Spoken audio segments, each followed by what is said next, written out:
Oh,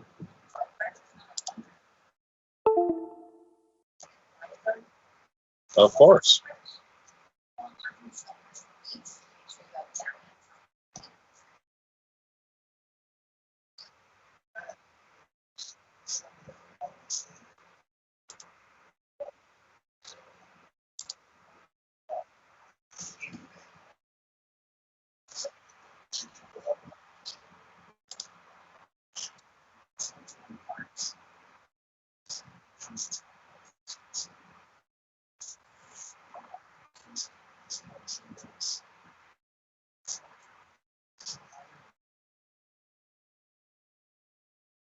Oh, that's fine.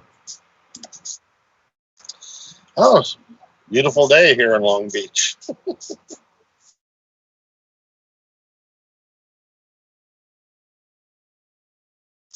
Oh yeah, you guys are under the storm. It's actually we're getting an onshore breeze here in the West Coast, which is cooling down a little bit and helping us hopefully with the fires.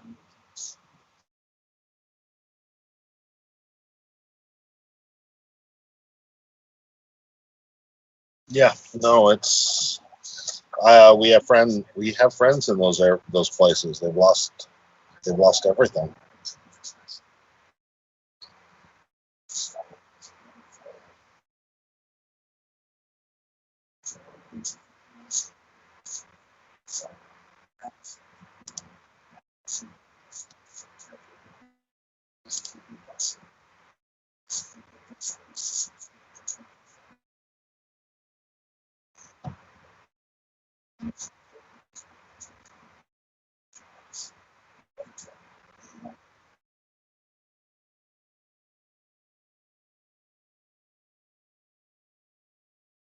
Okay, absolutely. I'll be right here.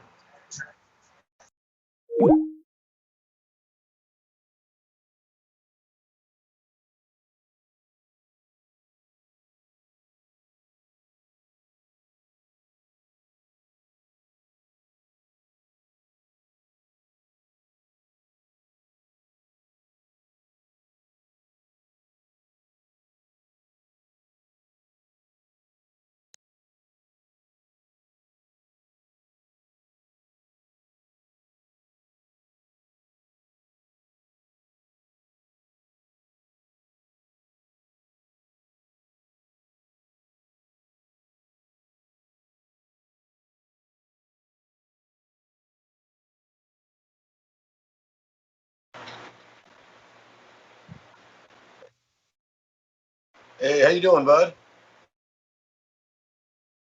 All right, all right.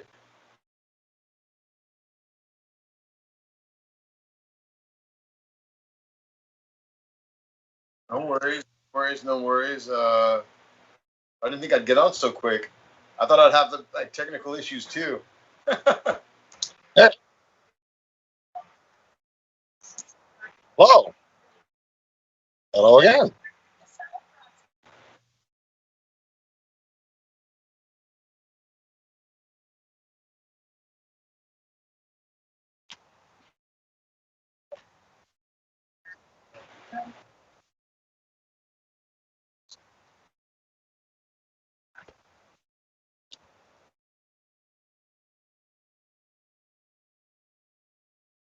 Sure enough, Al, how you doing, buddy? another wonderful day. Another beautiful day in Long Beach. Are you? You look like you're home, babe. I am home, man. I came home today, bro. I had a little emergency with my kid, so I had to call. I had to get home. I got home at like 9 this morning. Hopped on a 7 o'clock flight. Oh, I know how that feels. I had an autism emergency yesterday. My son's computer chair broke, and that was a disaster.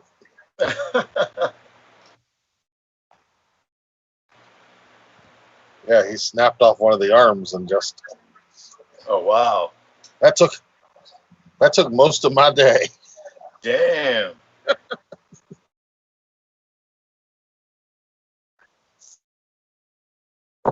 It is put back together with duct tape until a replacement arrives. Yes.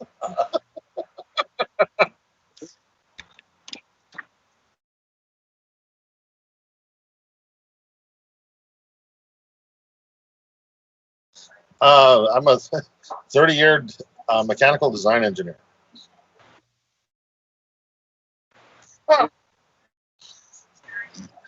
I am uniquely fitted to do it.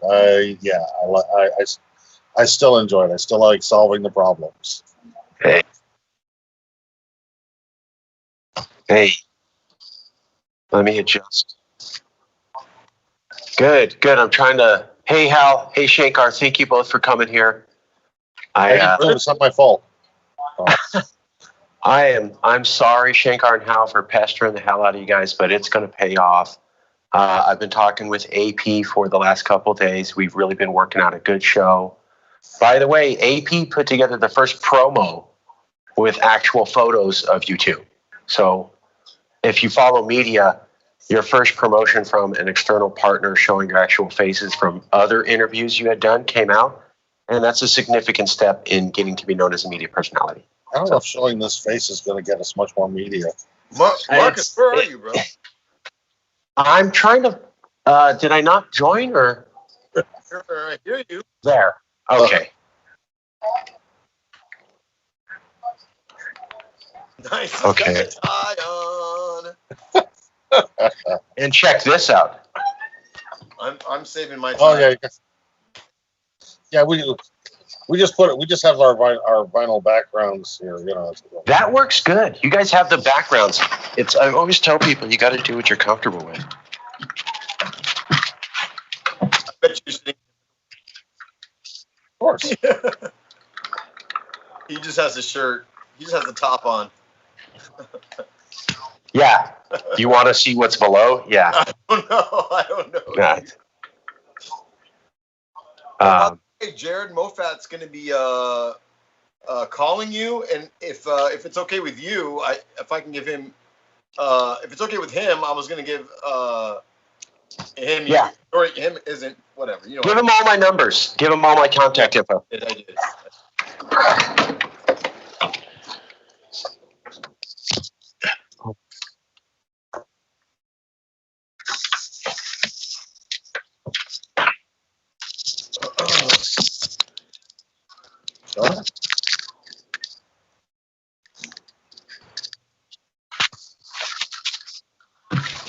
Oh, give me one thank you for having us. I mean, really. Yeah, this I like that provided. Mug. I like the mug. Where'd you get that mug from, buddy? There we go. I'll put it on our online store. Al, I don't know if you heard that. I heard it. Oh, I heard you. Yeah, I had talked to AP, like the news agency. I love saying that, by the way. I love that, because I can go, I talked to AP, and they're like, oh, really? That's what I thought at first, too. Yeah. International news? Yeah. Yeah, well, it is. And just honestly, what we're doing is what I like to call a California Angela Davis style interview. Angela Davis was Black Panther, super famous in the 1960s, one of the best intellectuals. If you look back at the interviews of the Black Panthers, there wasn't actually many in-depth, high-quality interviews because they were shunned. Well, Swedish TV came out to California and did an interview, right? And everybody's like, oh, what's Swedish TV? Well, they did a quality job, and we now have one of the most in-depth perspectives of the Black civil rights movement at the time that it was going on, because it wasn't ABC, TV, you better cover this, you have to talk about that. And so as I would like to tell people, these smaller interviews where the person actually has control of the channel, you can get real content out that's not gotcha journalism. So I see, dudes, this is the point where you can make your case and it's not going to be spun. It's going to be what you say it is. So I don't have my guard up right now for the gotchas? Well, he's not going to ask softball questions. So I told him be hard as he wants, but he will be respectful. But no, there's not going to be spin. By the way, Shankar, your head's cut off. At least on my view. AP, does he look okay? Okay. I just want to make sure. Never mind. This is the chance to be honest. Obviously, if you say something and you're like, oh, I wish I didn't say that, well, too late. So, yes, keep your guard up somewhat, but it's not going to be gotcha. The link is posted to the IC pages too. So our own people are going to. So if we screw this up, our own people are going to never let us live it down. Well, Shankar, I told Hal that I'm working with Steve Kettman of the New York Times on an interview next week for IC. So take every interview you say serious. But you guys are doing great. I mean, Hal, you crushed it on the Sam Chaney one. So I'll shut up. By the way, AP, I need to say it in front of them.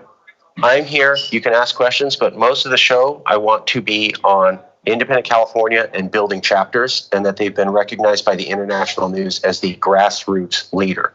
Yes, there's other people in the CALEXIT movement, but the real grassroots on the ground who you're going to contact is Independent California, and that's the narrative I'd like to push with this interview, etc.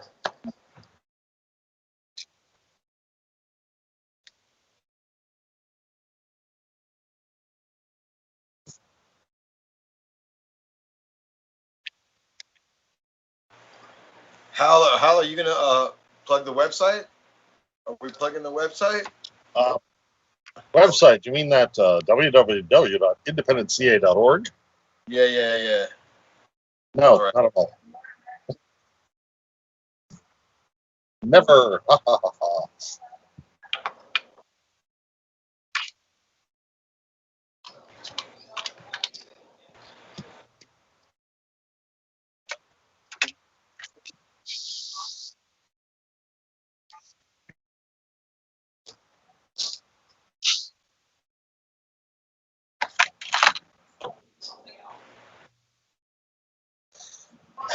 Sure.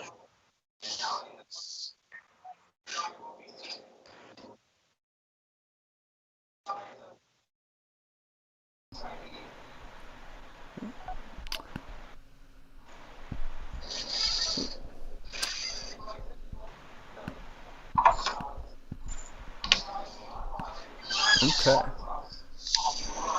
And hello all newcomers, and welcome back fellow Aeternians. As always, it's me, Emperor AP, and today we have three very distinguished guests on our show. We have Shankar Singham and Hal Lohr from Independent California, and we have Marcus Ruiz-Evans from Yes California. They are all people working with the CALEXIT movement, and are going to be talking to us a bit today about what they're doing. They actually have a big referendum coming up, quite a bit of interesting stuff happening with their movement, especially coming up near the election. So we're going to be talking about all that and more. First, guys, I want to say again, thank you all for being here. I really, really appreciate it. And I guess I want to start out with just each of you kind of introducing yourself, talking a little bit about the movement and about your past and how you got to where you are. Who wants to go first? Whoever wants to go first. Marcus, go for it, buddy. My name is Marcus Ruiz-Evans. If you type in Marcus Ruiz-Evans and Independent California, CALEXIT, Yes California, it comes up. I've been on Fox News. I've been interviewed by the Washington Post, New York Times a couple times, Mother Jones, etc. But while I was a pivotal player previously in the CALEXIT movement, I started the idea back in 2012. Anybody looks up California's Next Century, 2012, and the article by Tom Elias, Could We Go It Alone? That was the first major piece talking about CALEXIT. It was me that did that, not anybody else you may have read about in the news. Let's get that straight. And I've been working on this idea since, and we got very big in 2016. But one of the problems with 2016 was, I'll tell you right now, I don't know if it's a news exclusive, we could have succeeded in 2016. California could be an independent nation right now, could have pulled it off. I know that sounds like a highly strong statement to make, right when the props break, but I'm just going to let that go. But it's there. The issue is that, I know how inopportune, But let me just point out that, wow, that's ironic. I'll start over. 2016, we could have won. We could have gone all the way. But something like what you just saw happened. The infrastructure in place that we thought was there fell apart. That's literally it. Just like behind me right now. Thanks, Shankar. You're making this easier, by the way. But it literally is a great example.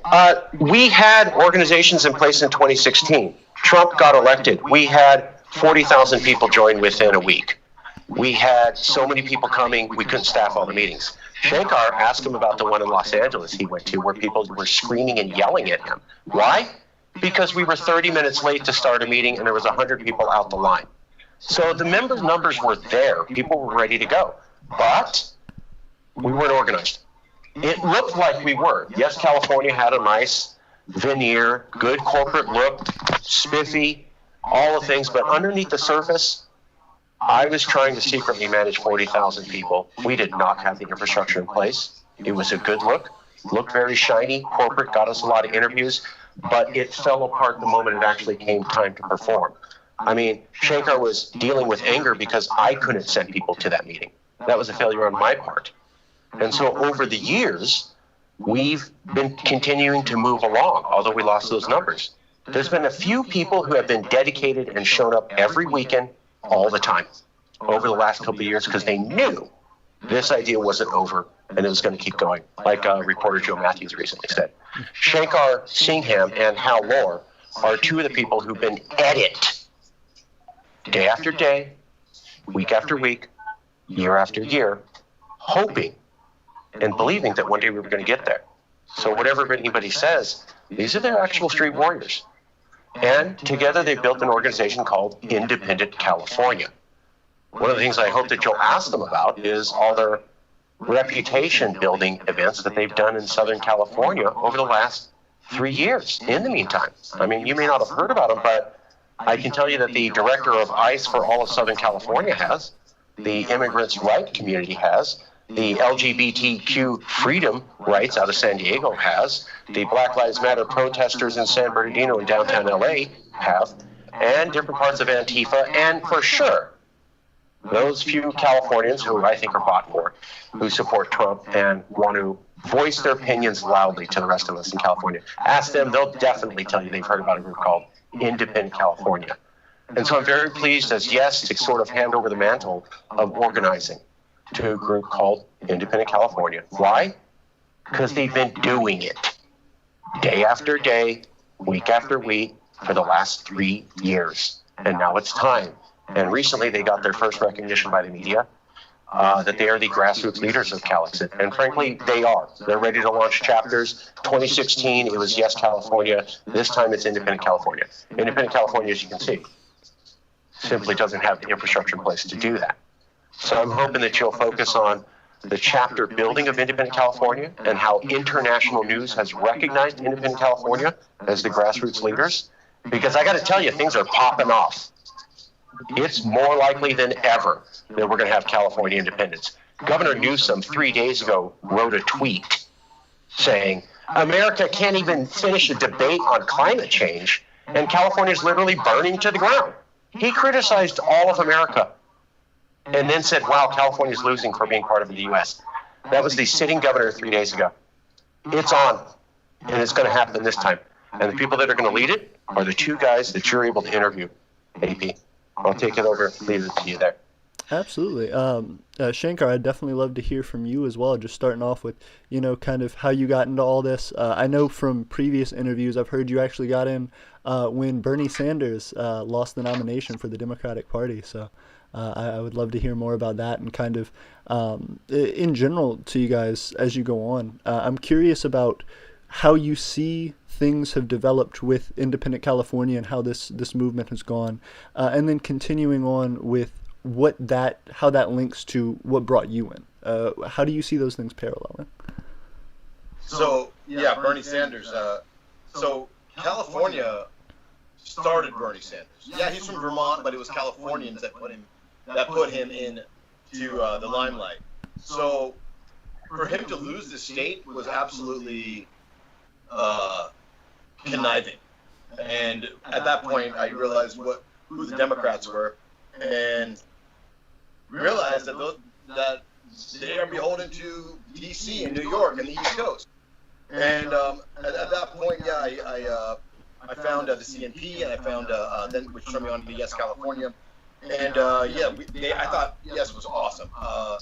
They were making the big moves, the big steps, getting in the press, pissing off the federal government, if I could say piss off, but, at least pissing off the media, or at least making them question what's going on in California. But again, when Trump won, we were just absolutely not prepared for what happened after that. I went to meetings where I'm expecting, 10 to 15 people and 50 show up at, at a restaurant, outdoor patio, or in Long Beach at a coffee shop. I walk in there and I've got my yes shirt on, and I say, is anybody here for the independence meeting? And everybody in that shop who was sitting at their table eating, drinking coffee, started raising their hand, and then the owner said, you guys need to go outside. 50 people outside on the sidewalk now, all asking me questions. I had no idea what to do. It was a matter of people were not prepared back then. So in light of that, all of these people had their hopes. They donated money, and because of them, I felt we couldn't let them down. So we kept that torch going for independence. Now, since it's over, since Trump's the president and he gets inaugurated, Los Angeles had a protest every weekend. Every Saturday and Sunday there was a protest. There was some group that was angry.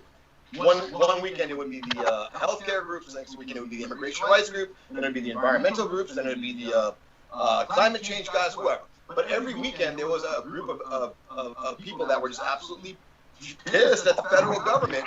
And guess who was there every weekend? California.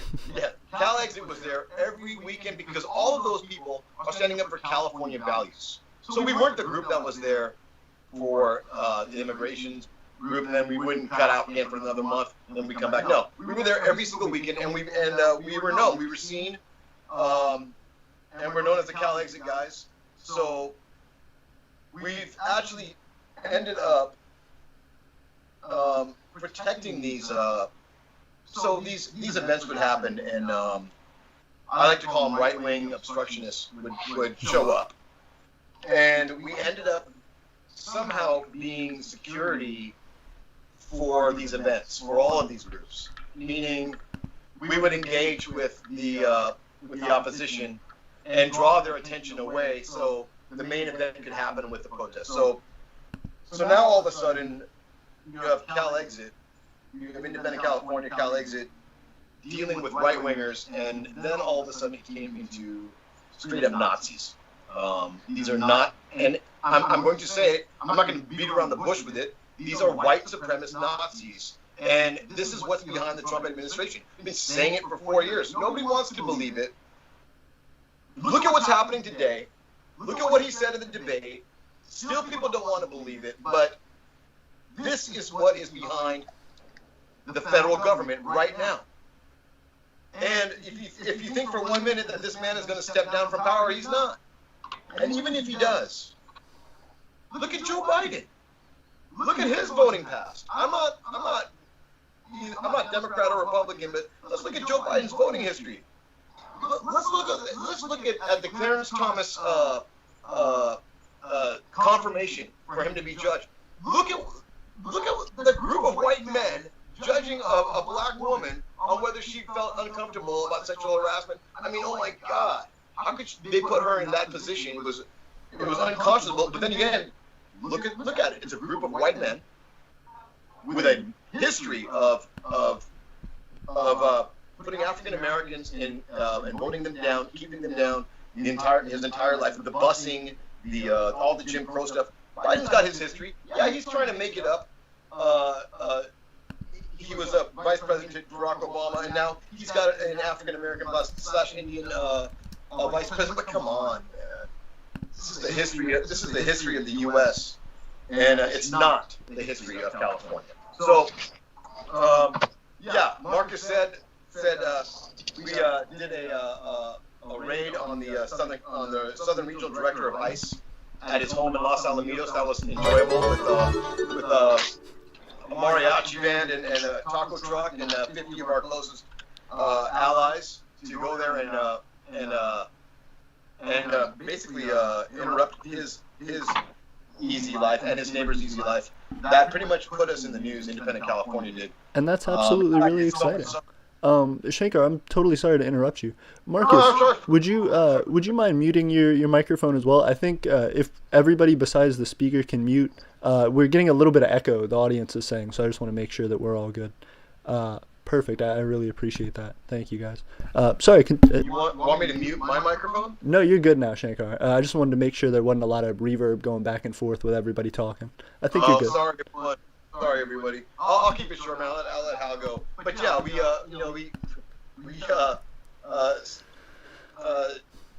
ICE knew exactly who we were at that time, and we've been raiding people's homes quite a number of times before it became popular. And yeah, I mean, we want to shy away from this Nazi, these battling Nazis, and have to go for the independence because there's no stopping these fools, man. I mean, look, they're coming up again.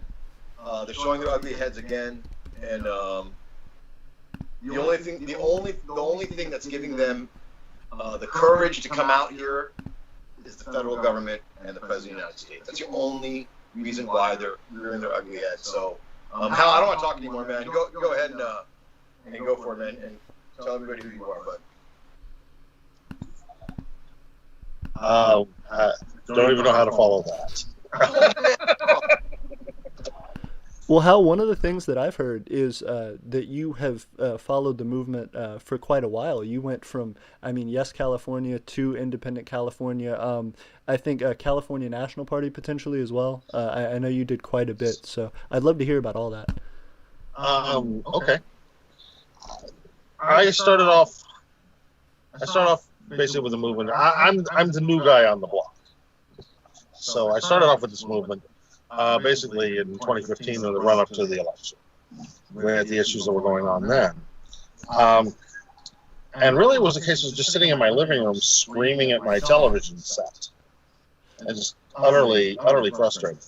And really who got me started was my wife, who turns to me and says, look, if you're that angry, why don't you just go do something about it? So that's where I got started. Shankar mentioned the coffee shop in Long Beach, and that's where I'm from. I was at that coffee shop. I was one of the guys sitting around that table. I met Shankar then. He comes in with a lot of other people from Yes California, and I was totally and utterly impressed and ready to get going right then and there. And I've been with the movement ever since. It's like my first action was the day after Trump was elected. We were slogging through downtown LA in probably the rainstorm of the century at that point. It was raining so bad, we were marching against Trump. It was raining so bad, the money in my wallet got wet. So, and yeah, ever since then, yes, I am a member of CNP. I'm a member of the California National Party. I've been with California Freedom Coalition and now with Independent California. And over the course of time, now I'm board chair. So I just, ever since my wife told me to go out and do something about it, I just haven't stopped doing things about it. Fantastic. Well, I'm glad to hear that from everybody, and especially how to hear about how that the movement sort of developed, and to see it from, as you put it yourself, the perspective of a newcomer. It's really cool to hear. One of the things I'm interested in asking is, a lot of people compare CALEXIT to Brexit and say that it's inspired by Brexit. One of the biggest problems with Brexit that a lot of critics had was that there wasn't one concise view. There wasn't one specific description that everybody had for Brexit. Some parties wanted one thing, some parties wanted another. It ended up to put the people of Britain and the UK in general in such a hard spot that even when the Brexit finally did happen, there were still so many things that weren't sure, that were up on the table, that people were scrambling to try and figure out. Assuming California gets to this point, gets to this final moment where everything's about to happen, does CALEXIT have a concrete plan? Does everyone agree on what CALEXIT actually means? In fairness, no. Not everyone agrees.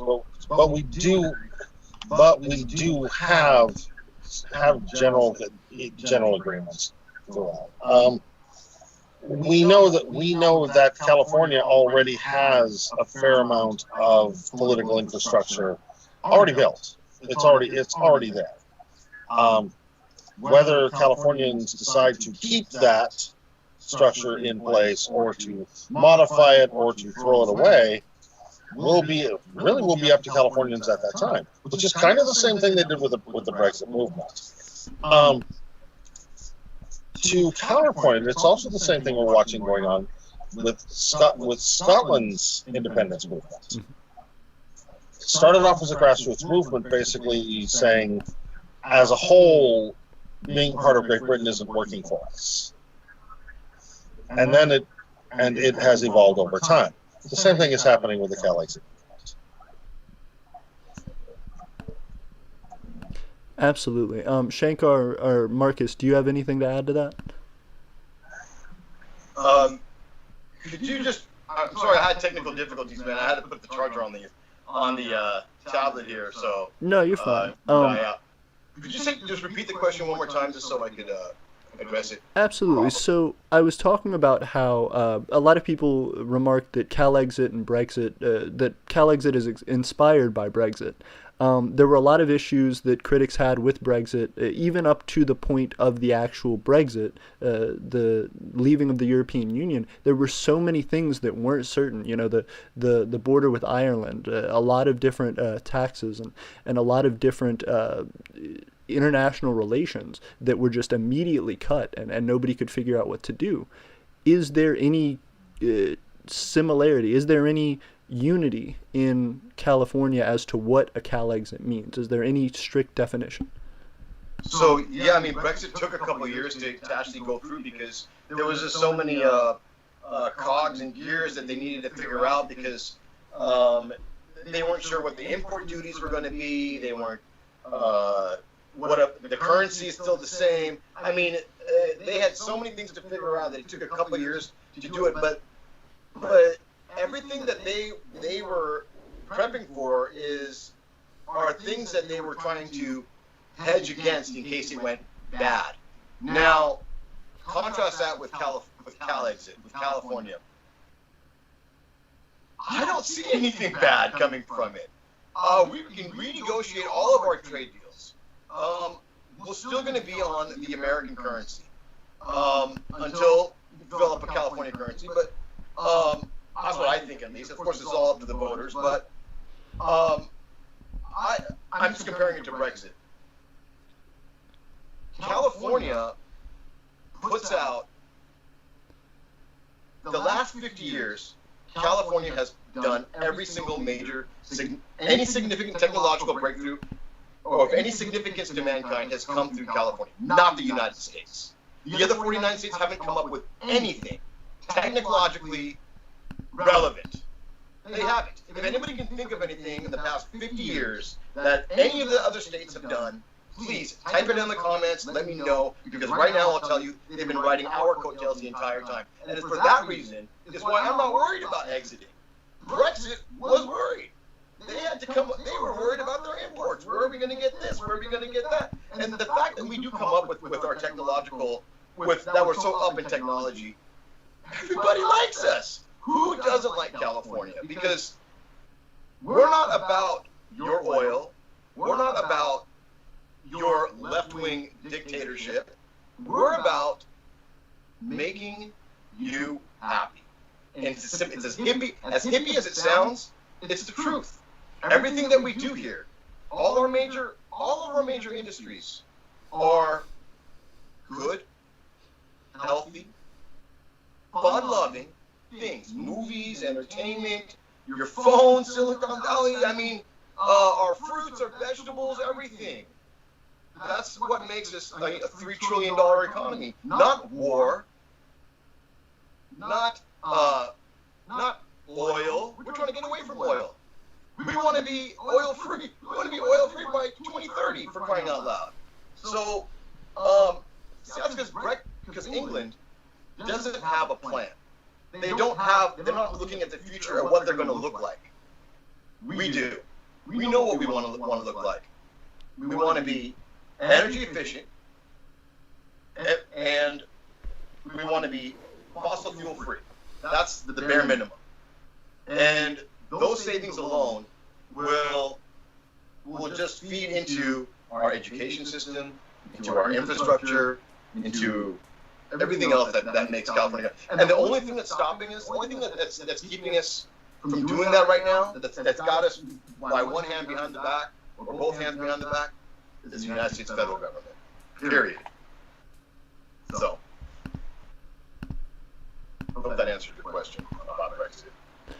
Absolutely, it did. I want to kind of pivot. I'm gonna get back to some of that because that was interesting. Part of the thing that I wanted to ask is, so then, kind of going from that, what are the differences between Yes California and the Independent California? I know we've talked a little bit about grassroots versus public presence, social media, that sort of thing. Where does the line come in? What are the ideological differences?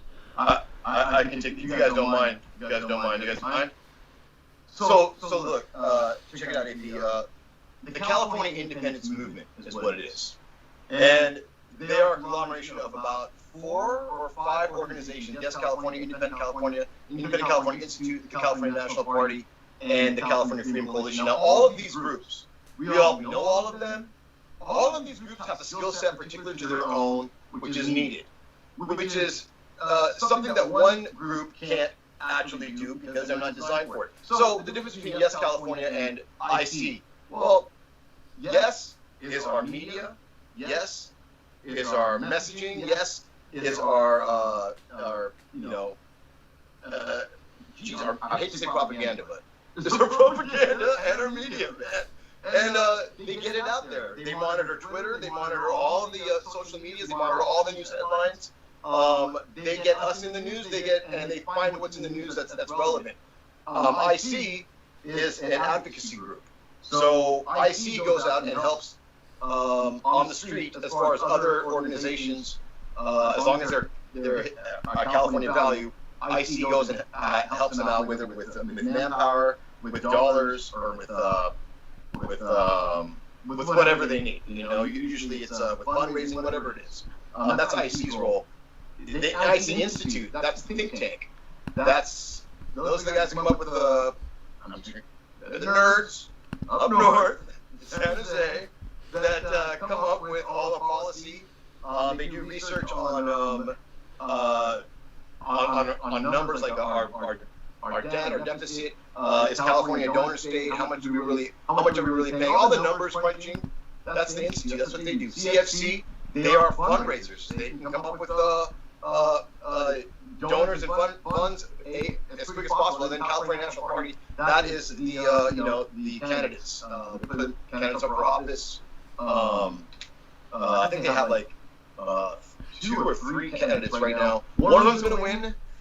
She's going to be mayor. I'm just saying mayor of Oceanside. I'm pretty sure she's going to win. But CMP handles all the political office stuff. But each branch of us are all needed together to form the California independence movement. So hope that answered it. It absolutely did. I guess part of the extension of that, because it's going to be quite relevant to the next thing that I bring up. Are there any ideological differences, like we talked about in the last question? I know everybody's trying to come together for this one idea of we want to get California independent, regardless of IC's intricacies, regardless of Yes California's intricacies. The big movement is to get California independent. But if I say I'm creating a political party that's entirely created around taxes and lowering people's taxes, if I don't have a set specific way to explain to people how I'm going to get that done, that may be difficult for people to grasp onto. So I'm really curious, are there any things that you all have found that are really just different, that are ideologically different? Oh my God, yes. You want to go? You guys want to answer this? Please. I can. Yes. We have quite a bit of ideological difference. California's got 40 million people, so we're going to run it. And if we want to be an independent nation, we have to be able to address multiple issues across multiple platforms, whatever it is. But the whole concept is that if you are a libertarian, if somebody is a political conservative, they have, they're interested in getting rid of big government. Well, you can't have a movement to get rid of big government that's bigger than getting rid of the entire U.S. government. If you have, but talking about individual rights or social rights or what have you, California's led the way. If people are more progressive in things like marijuana legalization, LGBTQ rights, human rights in general, environmental issues, California's been a leader. So there's kind of something for everybody there. There is common ground that we can reach with almost everyone. It really comes down to, it is the federal government that is causing the divisiveness. Here in California, it's not so much the individuals. We tend to agree on more than we disagree. So we can reach across. We can appeal to multiple people. The idea of the regions of California having more autonomy. I mean, that interests a lot of people, up and down California. Absolutely. I think that answered the question beautifully. One of the things that I'm going to kind of lead into here as well that Marcus might be interested in particular, can you explain to us, Marcus, a little bit about it was on May 6th, or I guess it was in April, but you posted it on May 6th, your International Dialogue of Nations conversation. It was with Louis Martinelli representing, and it seemed like there was quite a harsh reaction. But if you can explain a little bit about that, I was going to play a quick clip after you're done to show kind of some of the reaction to that. Sure. So that's actually a great question because it answers the one you had previously asked. What are the differences? Yes, California is a little bit wild. We're out there to get media. And in 2016, we nailed it on media. So whatever anybody wants to say about Yes, California, we took a backwaters idea that people laughed at and made it globally recognized as an actual threat. So we flipped it from nobody knows about you and you're a joke to, oh my God, this is super serious and everybody knows about it. Now, did that create problems? Yes. But as we've seen, we live in a time where this is how it's done. You're either known or you are dead. That's it. There is no in between. They don't do nuance. Nobody cares about an intellectual argument that's so well constructed. I got into this because I wrote a book. And I made sure that it was very long and had hundreds of citations. No one gives a shit. That's where we're at. I got a reporter to cover this because he's an older man. He was like 65 when he wrote the article. He came from a book time. So he goes, oh, this is a great book, great argument. I wanted to be a published author. I wanted to do that. And I wrote the book and I got it published and I got an article and I was 20 years too late. It's about what are you doing to get noticed? You are alive or you are not. Now, obviously, Yes, California nailed it on that. However, we had a lot of baggage. That made it really hard to retain members and really hard to get donors. Independent California formed completely separate from Yes California and afterwards because while we got attention, we burned so many things down trying to do it, whether we meant to or not. There was so much baggage. We couldn't take members. We couldn't take donors. And so they're able to do it. But a lot of it is because they won't say the things that we'll say. They won't do the things that we'll do. They won't go to the places that we'll go. And that's good. Because they're the place that if you want to get involved and you're like, I don't want to be associated with X, I just want it to be about California independence, you can go to IC. And that's all you're going to get. Yes, California is going to say things that people consider wild, and we're always going to keep doing it because we went from here to completely flipping the script. And yeah, there was problems, but folks, I got to tell you, when I was working with Lewis, nobody had a goddamn idea that any of this existed. We were in the LA Times multiple times, San Francisco Chronicle, Sacramento TV, San Diego TV, LA TV, Fresno TV. We were in Sacramento and San Diego on TV on the same day. And that was before Trump won election. And that was simply because Yes does what it takes to get attention. Now, did we create problems and make baggage? You're right. But do we live in a time where you're either known or you're dead in the water? Yeah. Now, what we're trying to do is say, yeah, there's the baggage, and I'm trying to transfer all the goodness over to independent California because CALEXIT doesn't belong to me, it doesn't belong to Lewis, it doesn't belong to, Yes California, nobody. It's an idea. If you're a Californian in your heart, it belongs to you. So we're trying to set up an organization where I don't like that Yes said this. I don't like this guy I read in the newspaper. Great, fine, hate that. Go over there, join IC. They don't have any of that. They're not going to do it. And so that's the difference. We're here to get attention. We're going to keep doing it. We're really good at it. It gets results, but it creates baggage. A lot of people are going to like that. Join IC. Don't join Yes. I mean, if you still want to join Yes, we're taking members. I'll hook you up with a shirt, okay?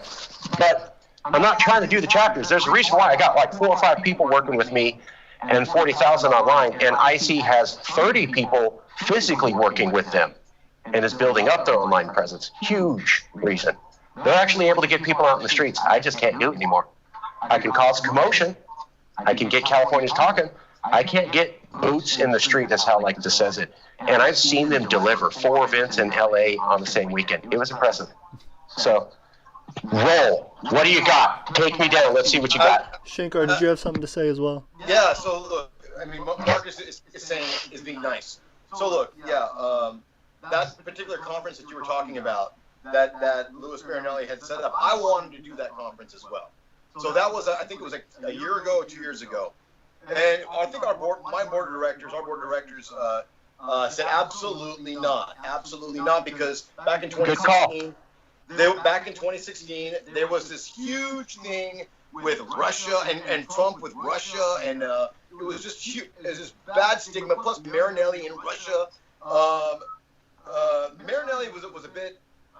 He loved the headlines a lot. So much so he wouldn't let any of us know what was going on. So boom, I had to, someone had to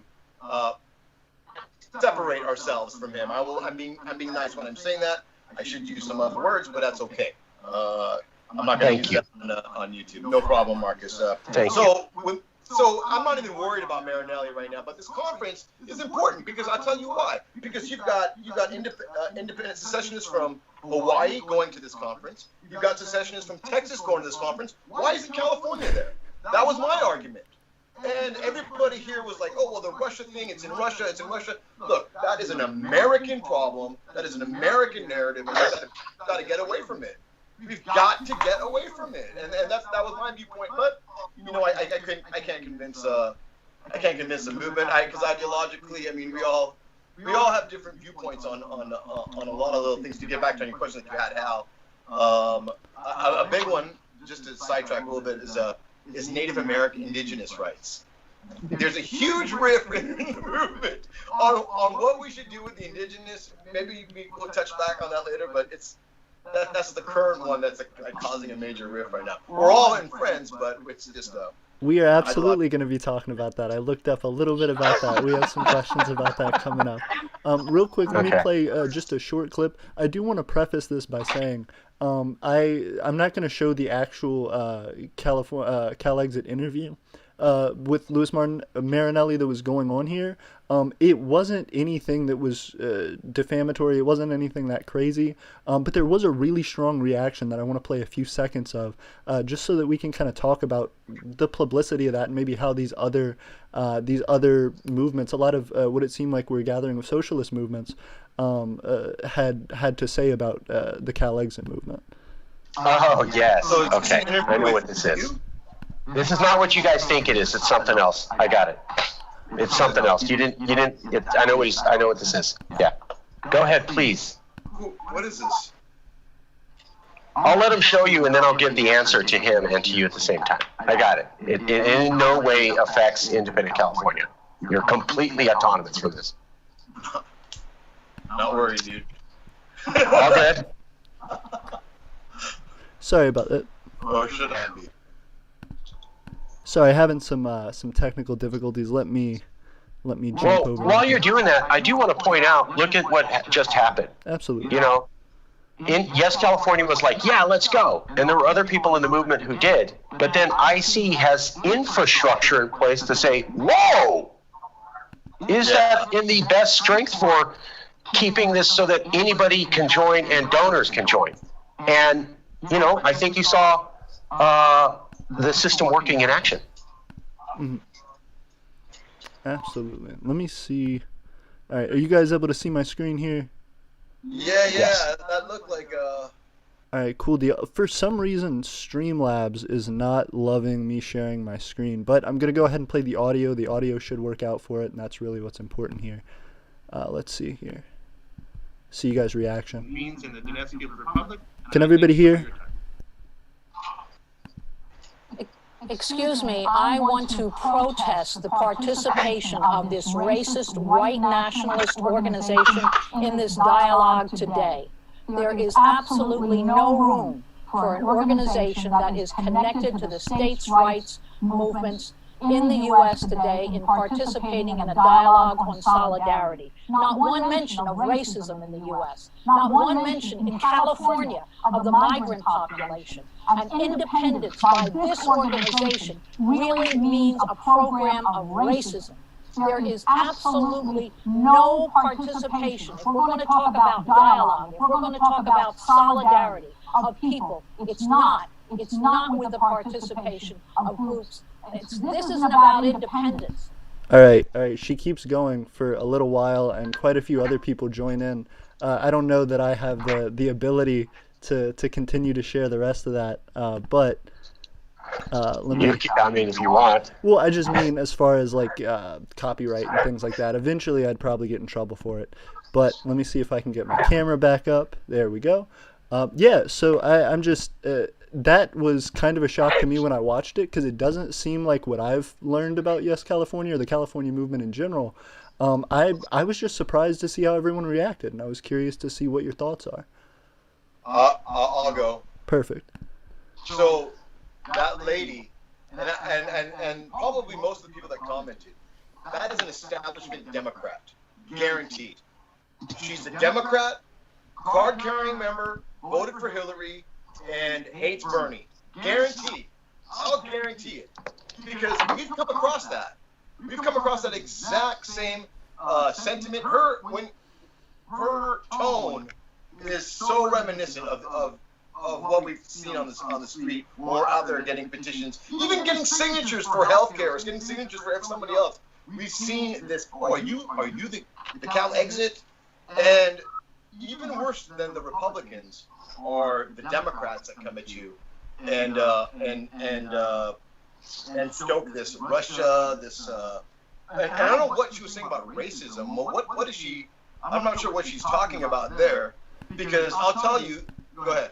I was going to say, I can, because we weren't able to show the full thing, it seemed like a lot of their argument, and this was my interpretation of it, but it seems like a lot of their argument was around the idea that California was originally a part of Mexico and belonged to indigenous peoples, so therefore that should be, if there was some independence movement, it should be solely based on the purpose of creating more freedoms and more ability for those marginalized groups. I think was their argument. There were quite a number of speakers whose reflections had similar tones. Absolutely. I mean, look, look. Any activist group that's worth their salt here in California, before any event, before any rally, march, there's always some sort of recognition or even a prayer or a thing to the indigenous, to the tribe of that land that we're on right now. It's always recognized, and every activist group knows that here. And that's the debate within the movement right now is, I mean, for me, personally, me and a lot of others in CALEXIT, as soon as independence comes, the first thing I would want to see done is give this entire land back to the indigenous. This is your land. What would you want us to do with it? That's what I would want to do. Marcus is shaking his head. I'm not worried about. I don't think they're going to do what white people did to them. I'm not worried about that. But a lot of people are worried about that. In fact, I don't think they're going to change anything because I've actually talked to Grey Wolf and I've talked to the American Indian Movement. I'm like, look, if you can get the land back right now, if you can get everything back, you guys got it. You guys got everything back. How are you going to divvy it up? How are you going to spread it up? You know what he said? You know what, man? I don't know. Because the Americans have taken the indigenous, separated them, moved them, genocided them, slaughtered them here, slaughtered half of them there, mixed them over here so much that their lands and everything else that they would ever want to go back to how it was can never be again. So that's going to have to be something that we all figure out as Californians, including the indigenous. But I think as a good gesture of good faith is us going, hey, we recognize this is your land first. We were the first people here. That's me. That's me in the movement. But that's what that lady was talking about. Racism? I don't get the racism. I don't understand why that's racism, but whatever. Marcus, I just had to mute you a second ago. Did you want to jump in? He's muted. Uh-oh. I'm trying to see if I can... I'll get to the interview in a second. Thank you, AP. I do have to say very clearly, though, you do not have to take a stance on the indigenous and land to be part of CALEXIT. You don't have to take a stance on the indigenous and land to be part of CALEXIT. You do not have to take a stance for returning all the land or any of the land, more than already is, to the indigenous to be part of CALEXIT. There's nothing there for that. And there's no requirement. No one says that. That's not true. So I just want to be very clear about that. Now, I personally believe we should give all federal land back to the indigenous, but that's me, Marcus. Also, yes, California has taken a stance for that, but not all yes members have supported it. In fact, it's a highly controversial stance, one that while I personally support, in no way should be interpreted as you have to believe that to be part of this. We have one requirement to be part of CALEXIT. Do you believe in California values? And do you think we could handle that better on our own than with a government most of you have never flown to in your life? If you say yeah, you're in. End of story. So I believe that we could give the land back, and the reason that yes, California backed the federal land was that it's not attached to the urbanized areas. Most of the federal land, they're letting burn down. They can't even manage. And when we talk about CALEXIT, they're like, oh, what about all this land? You mean the stuff we don't get a run and you screw up anyways? Yeah. Okay, well, if you want to have a real threat against CALEXIT, we'll give it back to the people who it actually belongs to, and you don't get anything, America. Now what's up? And when I say that, Trump-supporting conservatives who want to push back on my CALEXIT supporter, they shut their mouth, and they have nothing to say in response. It scares the shit out of them. That's why I love going on Tucker Carlson and telling them, guess what? All you Trump voters in the mountain areas who are scared about indigenous brown-skinned people telling you what to do, boom. That's what we're pushing for. They get real upset. And I love pissing off Californians who support Trump. I love working with Americans who support Trump. But I don't like Californians who support Trump. Feel me? Big difference. Now, getting back over to that conference, that was a setup. So, yes, California, this is our first international conference. We had no news in about a year and a half. We finally get this international conference. We got famous in 2016 because we went to the other one. Okay? And the reason we did was we did very well. We were the only group with talking points, dressed in suits, media, timing it. We did more advertising for that conference than the conference organizers. I mean, if we're going to be called, evil bad guys, let's just be honest about what happened. We did better advertising for that international conference than they did themselves, than a foreign government. So let's get it straight. We did so much that they replaced the Texans as their primary content for organizing the event, because we were way better at organizing and media. But that's all we did. Facebook posts, graphics, hustling, but we knew how to do it. So we said, let's go back. And all of a sudden, multiple people show up at this conference who we've never seen. And each one of them says, oh, I've looked into the Yes California, hardcore white nationalist Nazi group. And I'm like, I'm Mexican. See the skin? Yeah? See the curly hair? Okay. All right. I have black cousins. I have Asian cousins. I'm Mexican. My mom worked the fields. And I'm part of a white supremacist organization that we built from scratch based on white supremacy? Okay. Well, guess so. News to me. So 3, 4, 5 different people show up at this conference all saying, I looked into this group and that's what they are. Now that was real easy while Lewis was there. By the way, he went because he asked me and I said yes, because I wanted to go to the conference. I was the main speaker. I was the guest. We weren't able to do it unless they got a no. So I said, yes, you have my permission, Lewis, to set it up for me to do an interview. Now here's where the story gets real interesting. Lewis does the intro. All these people attack him. Suddenly, I come on. A Mexican from the Valley.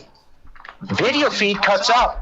You don't have that recording, do you? Can you find the recording where I'm laying these fools out and going, you're talking to a real Mexican now. Let's talk about white supremacy. Suddenly, the video feed cut out in an international conference after they already painted us as racist. What an incredible chance coincidence. Who could have ever seen that happening? By the way, the moment we got our petition up online, the moment we got filed, you have to file these petitions. It takes months. Then there's a thing called the Legislative Analyst Report that comes out days before it's released. It's the final fiscal summary. Independent California can walk you through all that if you need to know the boring details. But legislative summary comes out. Here's how much this is going to cost, and then it's released the next day, basically on the website. Our website goes down for the first time in 2 years. It's never been hacked. And then within 24 hours of the petition goes up, it gets hacked. So sophisticated, GoDaddy goes, I don't know what that is. We've never seen that before. Let's just boot the whole thing up again. And we bought their extra security package. So somebody with money and power, big enough to fool GoDaddy, hacked us within 24 hours of our petition going up when no one hacked us in the last 2 years. What an incredible chance coincidence!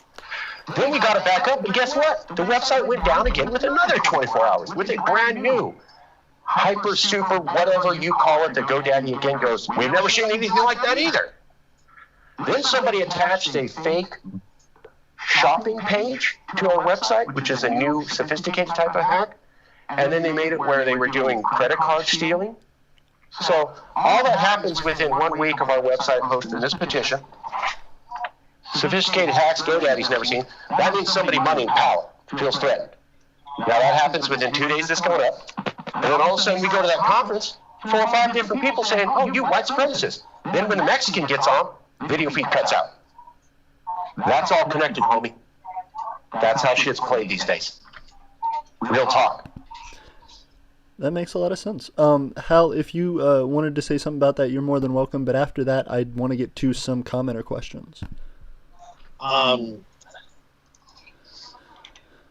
I didn't even. I never saw the video before in my life. So, all I can say is there seemed to be some sort of bridge between states' rights and the racism of the Confederate South. I saw that in the video. Somebody, the lady was trying to make that comparison. Pretty obviously, California is not a slave state. I mean, currently not a slave state, so I don't really see the comparison between wanting control over our own tax dollars and our legislature and having more more control over what happens at home here in California instead of 250, or 2,500 miles away. I don't really equate that with white supremacy. Fair enough. Fair enough. So that would be my comment. Absolutely. Marcus, I'm sorry, I had to mute you again. If you can unmute yourself. If you had something to say. Yeah, just one last thing. So she's saying we're white supremacists because we went to a Southern States Rights Convention, right? I went to that convention. That's me doing it. That was my idea. How come she don't even know my name and she's yelling at the guy who had nothing to do with it? I was in charge when we went. That was my call. Dude hasn't been in charge in 3 years. So set up, attack. They're white supremacists. They went to this convention in the States. Don't mention they sent a Mexican who talked about California values left and right and how we don't share them with y'all. I got it on video. I said it to their face. That's not white supremacists. I'm telling these Southerners, yeah, we don't share your hatred of immigrants and minorities. Not mentioned. Shut up. Shankar, you had something to add? Sorry, you're muted. Sorry, Shankar, you're muted as well. Thank you. So, Marcus, this is why you have your server in Switzerland, my friend. Okay? So, and as far as the racist, I personally have gotten death threats from the American Nazi, whatever, I don't care what the hell they're called. I've had members, my dear friends, who had their lives and they're not only threatened but outed and doxxed by the same Nazi. I'm going to curse right here, but I'm not going to curse right now because that's what I think about these people. I mean, I can show you the death threats that I've received from these people. I can show you their plan of them mispronouncing my name and then telling their plan what happens after CALEXIT, what they're going to do to the state. So, I mean, this lady's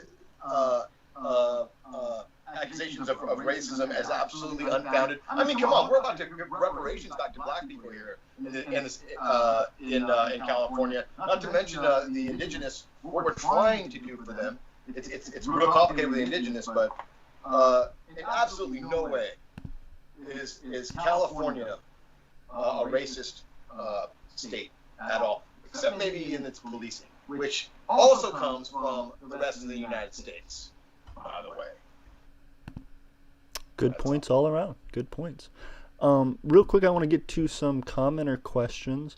If anyone wants to jump in and answer these for a second, we can do that. Gastanova says, while I concede that Californians have invested much into decrease this dependency, I wonder what CalExit's plan is to recover from the water dispute and shut off that is sure to follow. I'm actually not sure what they're talking about there, so if you guys can inform or jump in. Something about water. I can do this. Who wants to do this, man? Go ahead, but just to frame the question, they're saying we secede, they're going to cut off the water. Right? That's what this is. This is the. Oh no! What do we do, guys? So we cut off the crops. I mean, why? See, this is the attitude. I mean, why do you guys go there? Why do you have to go there? Do you have any idea what we could cut off? Why go there? Why?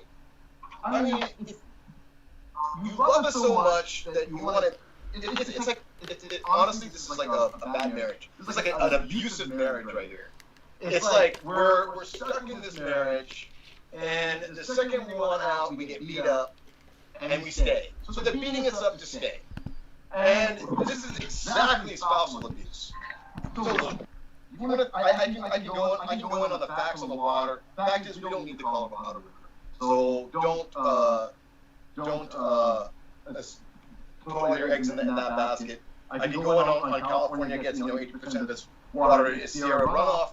Most of it is rainwater collected by our aquifers. There is a water situation happening up in the Delta by Sacramento, which is turning very brackish very soon. That's the flooding that we need to take care of up north. But that's an access of water. But look, you want to cut water off, or you want to hurt us. There you go. See, that's a great one, Marcus. Thank you. That's right, divorce.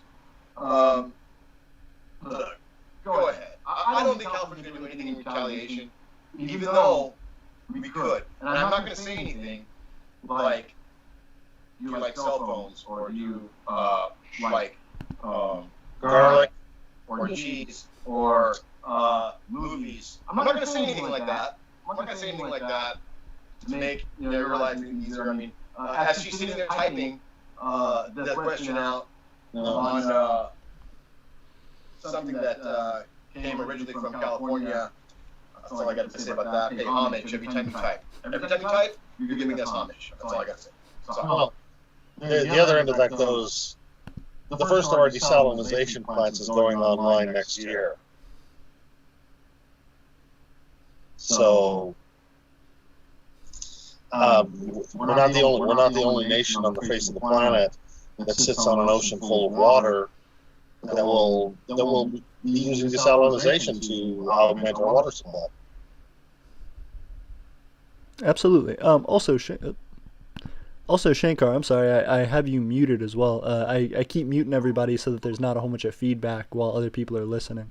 If someone wants to jump in, though, definitely feel free to unmute and comment. It's a boring question. I'll just... Oh, I'm sorry, Shanks. You're still muted. You're muted, Shankar. Shankar. Again, sorry, I just keep doing it because There you are. The reverb. Yeah, now you can... Yeah. It is a nerdy question. It's very nerdy, and I know the stats as well. There's already desalination already happening in effect right now. And they're dumping all the concentrate out about 30 miles out of up north. I forgot the name of the bay, but that they're doing is reclaimed water for our use in our sinks and everything. But for as far as drinking water, what Hal's referring to, we have an ocean out there. So, not worried. I'll just say that the Colorado River is going dry because of climate change. That is the water supply that these people are threatening to have cut from us. Guess what? The Earth's going to cut it off anyways in about 10 to 15 years. The people who run the Colorado River said so themselves. So it's going away anyways. Which means California's better figure out some way to get off that, because it ain't going to be around. Yeah, we actually talked to the people at the Colorado Dam over there to find out what's happening with that water. California only gets 3% of our water from that river. 3%. That's it. So go ahead and cut us off. All right. It's Mexico gets a lion's share of it. Just to have you guys know, and they're the end user. It goes to a bunch of beverage companies, beer companies, bottling companies out in Mexico. So that's the fact of the water from Colorado. So. Interesting. That was actually surprising. I'm glad you guys had some research to back it up. That was very cool. As well, we have Blake Marshall, who asking kind of questions along a similar line. What do you think the U.S., the reaction of the U.S. would be to California seceding? Would you join the UN if you became an independent country? Who wants to take that one? Oh, okay. I'll try that one. First off, yes, of course we join the UN. We're going to join the UN. We would also join the G8. We would also join the Paris Climate Accords. California will have the fifth, if not soon fourth, largest economy on the planet. We're going to. It's like people around the world and in other nations are going to want to speak to us. This isn't overnight. California, if not a military power, it's an overnight economic power. So yes, we would definitely be joining these global organizations. As far as the U.S.'s reaction to it, the idea is to do this as peacefully, legally, and with the consent of the United States as well as the people of California. So I don't know. There is a certain amount of animosity going on, but it's kind of if we're doing it peacefully, legally, and with consent. Right. why would there be hostility? What's the base for the hostility? And the United States will remain. You know, it's like we talked about it. Do you like wine? Do you like cheese? Do you like garlic? Do you like what we had? Hey, do you like the stuff that comes from the Asian markets through our ports? The United States and California are still going to be global trading partners. So I don't see there's no real logic for animosity here. It's like, and California is very likely to allow the United States to lend lease, you know, its Navy bases and so forth within California anyway. So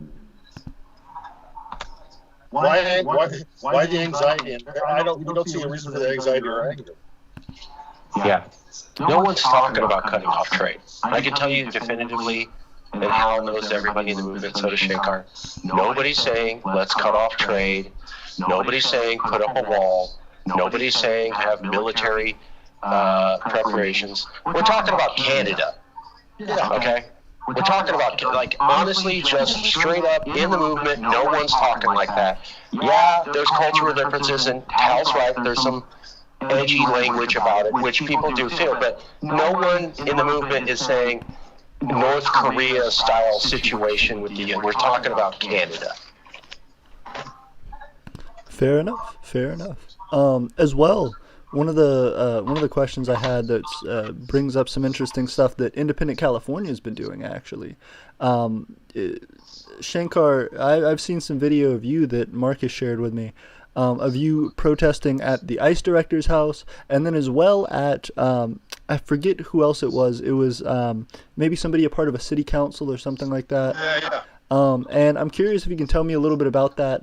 From what I understand, you were just standing outside their house, had a group of people protesting. The one that I had seen in particular, the mayor of the town you were in had come by. And I'm curious to see what the response to that was, and if there was any follow-up. Did you see any results that came about from that? So the ICE director, that was Los Alamitos. I'm sure you know everything about that. I mean, you know what happened to that guy, right? That guy doesn't live there anymore. Hopefully he doesn't live in California anymore, but I doubt it. He's actually the Southern Regional Director for, like, Arizona, Colorado, Nevada. He's the Southern Regional Director. So he's a multi-state director. I don't know how many facilities he runs, but the main facility is Alento up here off the 395 in California. So that's that guy. And that's as scared as they are right now. They can't. I guess they told PBS they can't walk around without feeling people are threatening them or looking at them weird. But oh well. The second one that you the video that you're talking about, where I'm addressing the neighbors of I forgot her name. Yes, she is a city councilwoman and also a county commissioner. She has she's on the committee which have to do with law enforcement. Her name is Yolanda. I forgot her last name. And what we're doing there is that was Saturday. That was Sunday morning. Saturday night. El Monte, the city of El Monte here in California. El Monte PD was chasing a suspect. The suspect ran down a cul-de-sac through this neighborhood, hopped a fence, and got away. In comes the Keystone cops, known as the El Monte PD, who think that the suspect went into a home, one of the homes in this neighborhood, which then they just happened to just bulldoze themselves, walk themselves into. When the families, multiple families from multiple homes came out to say, hey, the guy's not here, the guy went over the fence, they were beat up. They were put in handcuffs. 3 of them were taken to jail that night. For what? For El Monte PD to the Keystone cops not know what they're doing, have to take somebody, arrest somebody that day because they couldn't catch a real guy, because they couldn't hop a fence. So that was the next day we were out there asking the county commissioner, her name is Yolanda Solis, to tell the El Monte PD to release the 3 and drop all the charges. So what we're doing is holding their feet to the fire, and I beg everybody that's listening to this to do the same thing with your local politicians, even your county politicians. Hold their feet to the fire. What they say, make them do it. And their personal home residences are not off ground. They are a public figure, and that's for a reason that they're a public figure. It doesn't mean that they get to turn that off the minute they go home. It's not. Do your job. Do it to the will of the majority of the people that elected you there, or you're going to face the consequences. Period. And that lady was supposed to be a nice lady, Yolanda Solis. I'll tell you something. She didn't come out at all. She heard me speak what I said about the neighbors and their property values, and once you talk about money, that's when everybody gets scared. That's when all the cops started coming, right? So she never came out, but I'll tell you something else. We went, because she didn't come out because she's scared, she's hiding, and she's a bootlicker for the El Monte PD. That's exactly why she won't come out. And I'll tell you something else, though. Rent control happened here in LA. The city council just voted to end the reprieve, so now the rent, because of the COVID situation, rent is going to be able to charge again. Now, a lot of people are like, why are you doing that? People still are out of work. City council, why are you doing that? Why are you doing that? So we went over to the city attorney's home in LA, because he's the one that advised the council to vote this way. You know what this guy did? This guy came outside before we could even raise a megaphone. This guy recognized, oh my God, there's a group of activists outside my house. He came outside, and we had a discussion. And he told us exactly why he voted that way, what the laws were, what the county could do and what the county couldn't do. If anybody's having trouble with their getting kicked out of their apartment, please send them to my law office, and he gave us a card for his firm, which handles those things. The guy was absolutely reasonable, and we held his feet to the fire, and he came out, and he made do. And he told us exactly why the reasoning behind it. And guess what? We had to leave him alone. And you know what? We know he's on our side. We know he's on our side. His hands are tied with this rent, because if it went to court, there's no way a city, the county or the city, could stop the bank from collecting money off a private one of their customers. That's the city getting involved in an A/B contract. The city can't do that. It's absolutely, they have no foot to stand on in that trial. So they had to end that rent control. And when he explained it like that, and when we told everybody else what happened, we all understood, and nobody was as mad anymore. Now everybody's mad at the banks, but nobody's mad at the city anymore. And that's what we expect. That's what we expect from our elected people, man. So yeah, I mean that video, yeah, that's how we do it. That's what you have to do. So I encourage everybody to watch it. Fantastic, absolutely. Everybody should go and check those things out. I can drop links to those in the description after the stream. In addition, let me see if I can share my screen one more time so everybody can check this out.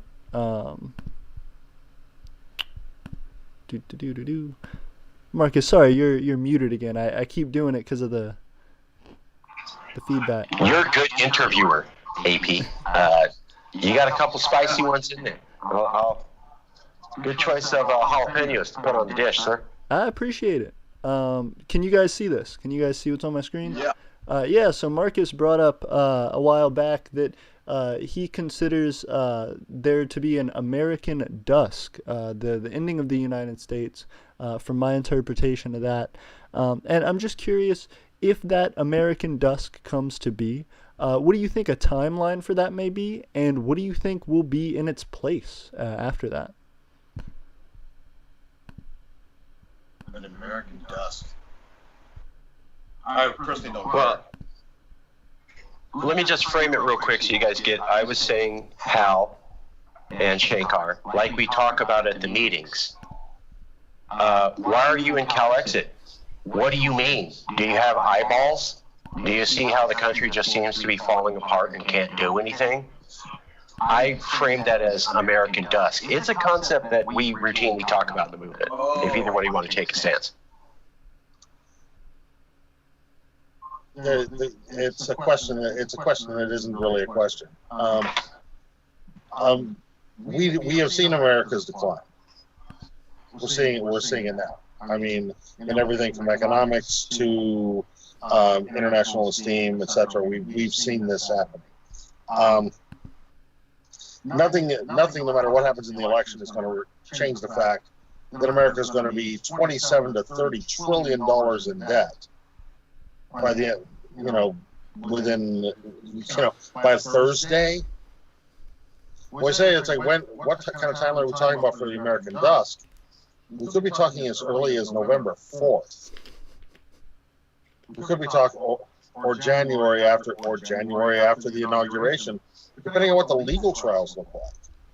We're going to end up with a constitutional crisis, no matter what we want to see. So, yeah, regardless of whether anybody is looking forward to it or is naysaying this or what have you, there is no doubt about it. The United States has not faced this basket full of problems ever before. They've never faced something like this.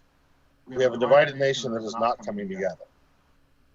Regardless of who wins, the losers are not going to go away. They're going to fight and fight. And the best anyone can hope for is that you'll end up with 28 trillion in debt and a gridlocked government that couldn't order pizza. So, yeah, the concept of an American dusk. The real way to phrase it is, America just ain't going to be what it used to be. No matter how we want to look at it. And from a California standpoint, the question is, do we want to basically go down with it? Do we want to be there? Do we want to be there when these economic crises hit? Do we want to see continued political issues blow up into lone gunmen trying to kidnap a sitting governor? These kind of things we haven't seen in 100 years. As Californians, do we want to be there? Do we want to be sitting there when this goes down? Absolutely, Shankar, if you want to jump in. Okay, yeah, so the American dusk, I mean, so here's a prediction. And I also predicted on Tucker Carlson, by the way, that Texas would go blue. And lo and behold, no one's laughing at that right now. So here's another prediction. Europe, including Britain, they're going to just squalor. They're not producing. I don't see them producing enough, which is going to hit the East Coast of the United States and almost the majority of the United States. It's going to be dusk time. You're right. It's going to be dusk. It's going to grow very dark there because now they're going to be collecting the fruits of their labor, which is no fruits at all. I think the new shining sun is going to be Beijing. We all need to start learning Mandarin, folks. I'm telling you, because the Chinese have propped themselves and prepped themselves in a position to be the global leaders. I'm talking about how New York and LA is. I'm talking about Beijing and Shanghai and Hong Kong. That's going to be the new place. That's where everything's going to happen. It's already technologically, they're already passing this up. We're already worried about them hacking into our election system, going into our phones with our apps, and I mean, it's the Trumpers are scared that they're engineering viruses. I mean, that's like light years ahead of us right now. There's no way you can genetically modify a virus, but whatever. I mean, we're so scared about what their capabilities are. Guess what? You shouldn't be worried about it. You shouldn't be worried about it. The United States is worried about it, but I don't think Californians really are because, again, China and California's relationships, and I will back this by saying that Jerry Brown went on a personal trip to China to discuss the green deals, whatever the G8 thing, because Trump didn't go, so Jerry Brown went over to China and talked about climate thing. So, I mean, California's relationship with China is different than what the United States' relationship with China. Not only that, I have to say that not only do they have a dock over here, which the federal government allowed, they realize what a busy port we are. They also realize our schools and our universities are top of the world, are the best in the world in California, and we have a lot of Chinese students coming here to go to university here. So I think California's relationship with China is spot on. They recognize our value. I don't think they recognize the U.S.'s value at all. So just be prepared for that. That's the dusk I see, is Europe and the East Coast, darkness, China, the light, and California is basking in that light over there. I think that's how it's going to go, guys. And the only reason I'm saying that, I'm not that I hate America, that, why aren't you on team? Why aren't you on our team? No, I'm looking at reality. And you're looking at a country that's communist and capitalist. And they're kicking everybody's butt. They're the best economy in the world right now. So let's just get real. And everything's going automation. Everything's going, blockchain.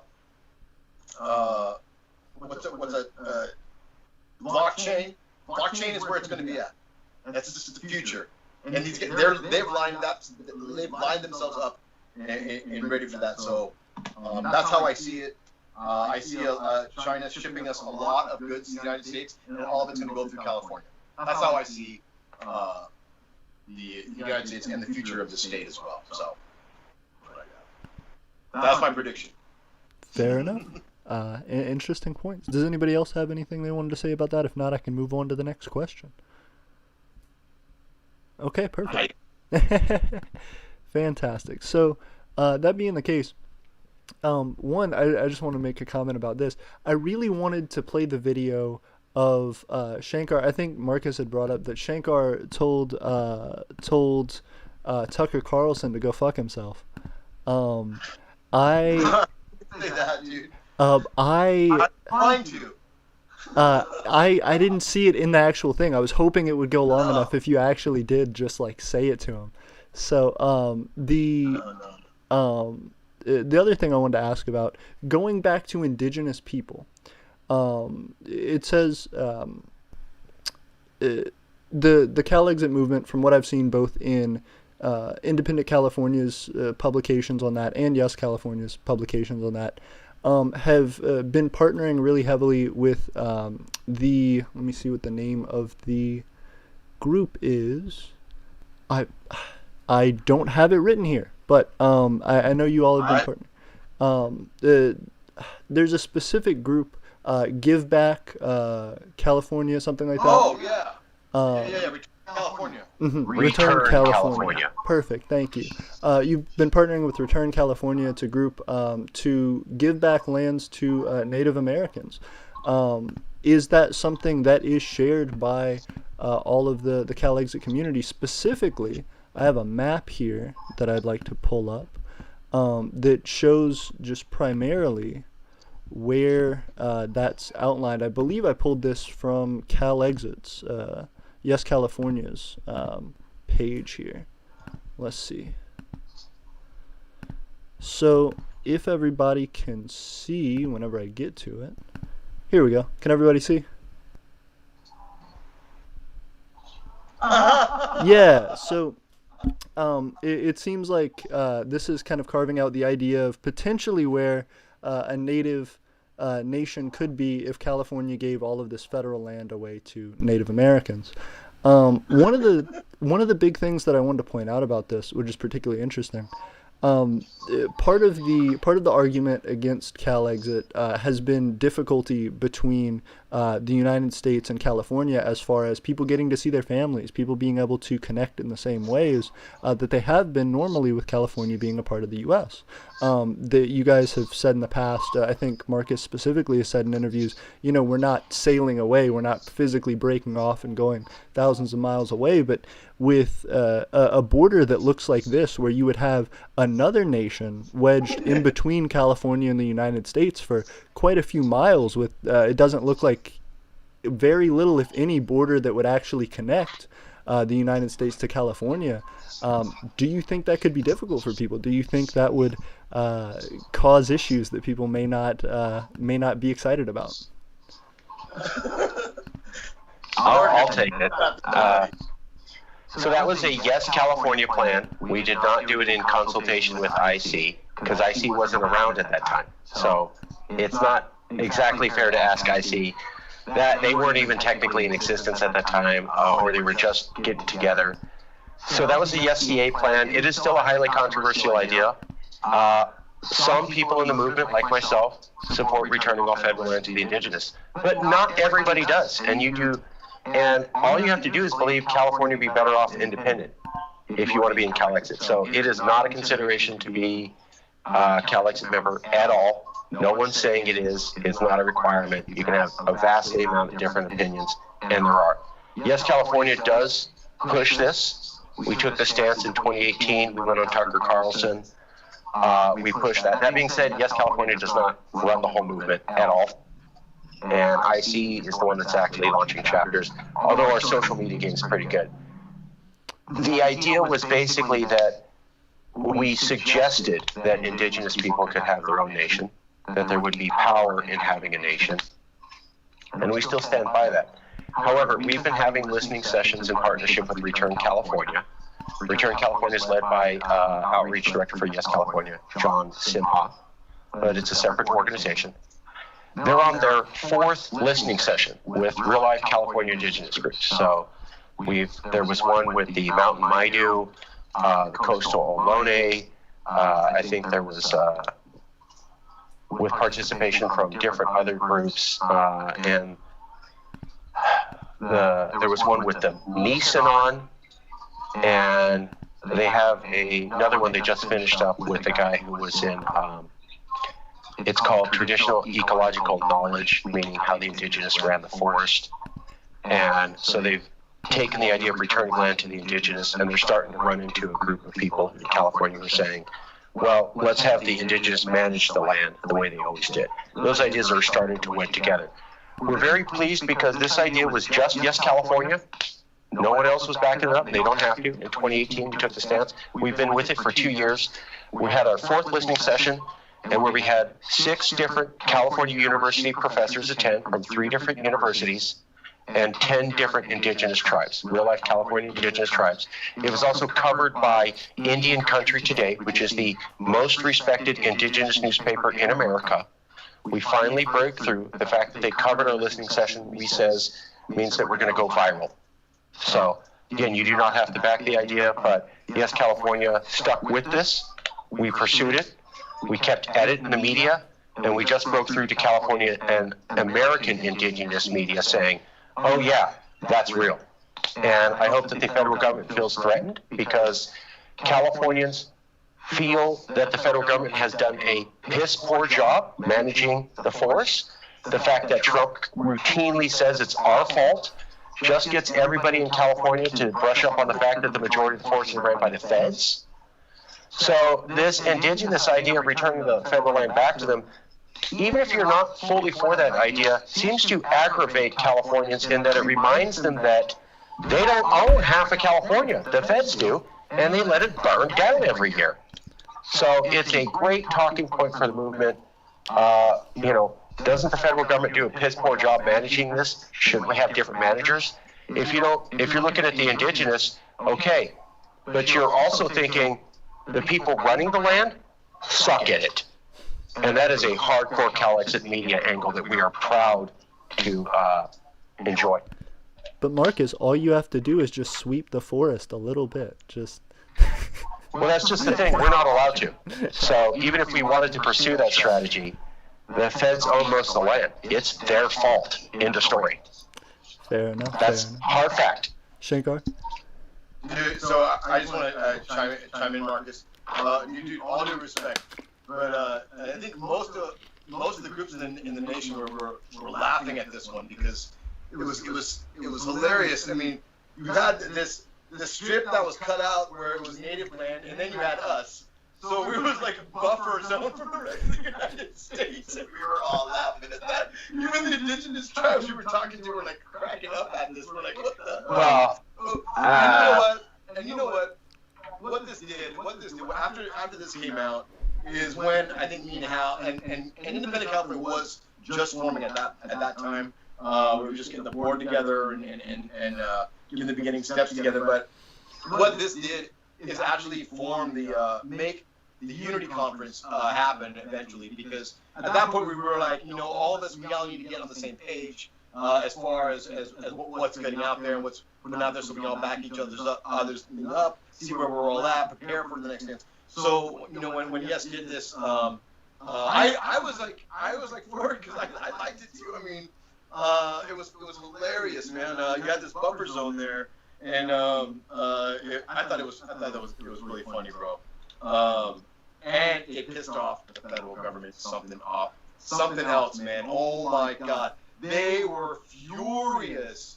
For the first time in their lives, they saw land that does not belong to the U.S. It belongs to another nation. Oh my God! And that visual scared the crap out of them, which I thoroughly enjoyed when Yes released it. So that's all I got. if I could real quick, there are some people who talked about this idea with indigenous people here in California, and they have said, oh, they laughed at the idea. I want to differentiate AIM, which is the American Independence Movement, American Indian Movement, from California Indigenous. So in California, there's about 30, 50 tribes, nations broken up into hundreds of recognized groups. Each one, so each nation in California only cares about their own opinion. So the Ohlone of the Bay Area could give a shit less what anybody outside of their territory thinks. They don't care. So if you're an AIM member in LA saying, I don't know if indigenous mountain people would be okay with this, the indigenous in the mountains could give a shit less what AIM has to say about what they're doing with their land.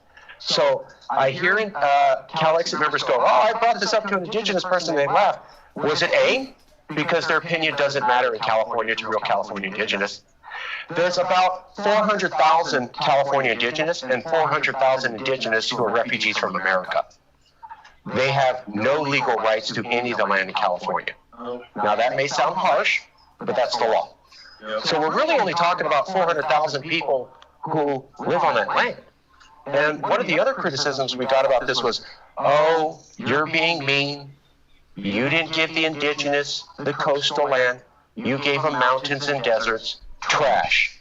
Well, that's really racist to the indigenous who live there. They don't consider their land garbage land. They consider it the sacred land they've always wanted. So to the indigenous tribes of the land we demarcated, they actually think that's a good deal. And to all of the actual indigenous in any of those lands that we're talking about, every single one of them who's heard this idea said, yes, I do want my land back. In fact, there is no indigenous person connected to any of the land actually covered in that map who publicly said they don't like that idea. Fact. Other indigenous not tied to the land, whose opinion in indigenous culture and law doesn't matter at all, said that. Just want to make sure you get that out. Also, the LA Times and San Francisco Chronicle both slammed this idea and said indigenous don't actually want their land back. So the editorial board of LA Times and the editorial board of San Francisco Chronicle said, don't look at this idea and don't talk to indigenous about having the land returned to them.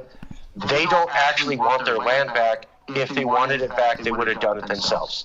When we tell indigenous that the LA Times editorial board said that about them, they begin to cry. And it makes them think that California is just as racist as it was in 1860. What a horrible legacy for modern California news publications to continue to uphold.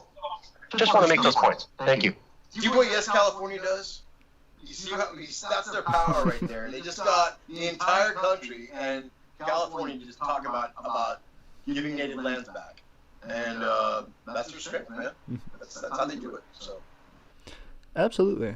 Continuing on, you said I think about 300,000 400,000 natives talking or people in California talking about millions of people. Actually, California is known for dealing with disproportionately quite a large homelessness crisis currently. I know for myself, as someone who's going through college right now, I'm going to college in the state of Alabama, but I know if I were to go to the state of California, there would be a potentially high likelihood that I wouldn't be able to find a place to live while I'm going to school. All my schooling is through debt. So my question to you all would be, how do you feel like California cutting itself off from the United States and having potentially less land to work with, still having to take care of those people and potentially having new migrants coming to you in support of your nation, how would you handle this crisis? And do you think that if you were to give any land to native tribes or to the people of Mexico or any other organization that may support your cause and may want that, do you think that's something that you'll be able to reasonably solve, and how might you go about that? What is the question about homelessness? I mean, school here? Homelessness? Homelessness. Yes, sorry. How might you be able to solve the homelessness crisis that is going on in California? I just wanted to tie it to myself as a college student. So you're Alabama? Yes. What's the capital there? What's the capital, bro? I'm sorry. I believe it's Montgomery. Montgomery. How's the homeless population in Montgomery? I'd have to look up the statistics. I looked it up for California because I was doing this interview. I'm have you been to Montgomery? Can you see the homeless? Not as much, but I think it's due to sort of efforts to hide that sort of thing. I don't think it's. Where do you think they hide it? How do you think they hide it? I imagine pushing people out of town, which makes it more out of difficult. town and out of state would be a good. So we have a lot of homeless here, and rightfully so. The weather here permits. It's very friendly for people from all over the United States to come here and be homeless. Why not? In fact, it's so permissible that other states and other cities have bussed them in. Hawaiians fly them in because what better way to get rid of your homeless than to sweep them away to California? So if you go and talk to most of the homeless people here, most of them are from another state. Some of them don't even know how they got here, which is interesting. But most of them know they came here. They all made their way here, or they were put somewhere to come here. So, interesting fact, our homeless rate went up 3% last year, and the United States homeless rate went down 3%. So, go figure that. Interesting little factor in there. I'm not sure again. But look, the homelessness. So this has a lot to do, and I'm sorry for hijacking this, guys, but this has a lot to do with what Black Lives Matter is doing right now with defund the police. Because you have the police out there having to deal with the homeless, right? That's what happens in Montgomery, I'm sure. They don't like dealing with the homeless. It's not their cup of tea. It's not what they were trained for. And what you end up having is more of these people either end up in the jails and expanding that system, which does nothing because they release them back on the streets. So, which is where defund the police comes from, and those programs go into hospital beds and mental health services, social services, rehabilitation services. That's what defund the police is all about. And you've glad that already. Several cities already adopting those policies. But again, we've got to get away from. This is all my opinion, guys. All right, this is all my opinion. This is what I see happening out. What we're trying to get happen out in the streets as far as BLM is concerned. I see taking the role of the police and making them strictly for strictly for traffic and maybe some violent crime, and that's it. That's it. Everything else, there should be other services to be able to handle it, including the homelessness. But we can't get away from that. We can't get away from that police culture until we break away from the United States. Because that's a United States police culture. That's all of the police were invented to keep black people down from the beginning. That's how the police came about, from Jim Crow days and even before that, from the Civil War. That's what the cops were meant to do. And so we want to break away from that and redefine our policing here in California. So we can address the homelessness. We can address drug abuse. We can address all the other issues that that plague our society. So that's where I'm coming from, guys. You guys go. You take the homelessness. Anybody? Got one better? Absolutely. Hal, I'd love to hear from you if you have a second. Oh, okay. Well, the first thing I would say is, yes, California does have a homeless problem.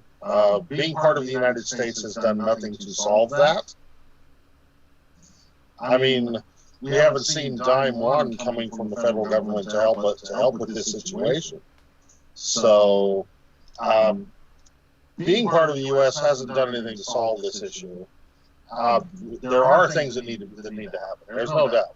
And I'll say this: nobody in the California independence movement thinks of California independence in terms of like lollipops and rainbows. There will be issues. There will be things that have to be addressed. One of your listeners talked about water. There are issues that will have to be addressed, but the truth of the matter is, it's like they're not being addressed now. It's not being addressed now. If we have to go to the federal government for funding to address these issues, I can tell you, we've already seen the record. It's not going to happen. California needs to address issues of low-cost housing. California is going to need to develop more low-cost housing. It's like, right, and there is measures of rent control and so forth that are on the ballot today that are for the next election. These things need to be done. These things need to be addressed. More low-cost housing needs to be at this point needs to be incentivized until that market can balance out. But in the end, it's right back where we started. It's like we see what's going on now, and if we do nothing to change it, nothing will change. So if we can't get the money from, it's like we pay the taxes to the federal government, and the federal government, that tax money doesn't come back to help us solve these problems. So the answer to the homeless problem is, what will CALEXIT do about this? I'm not sure. But remaining part of the United States, we've already seen their solution. And that's to do nothing. Well said. That's it. Well said. Marcus, do you have anything to add?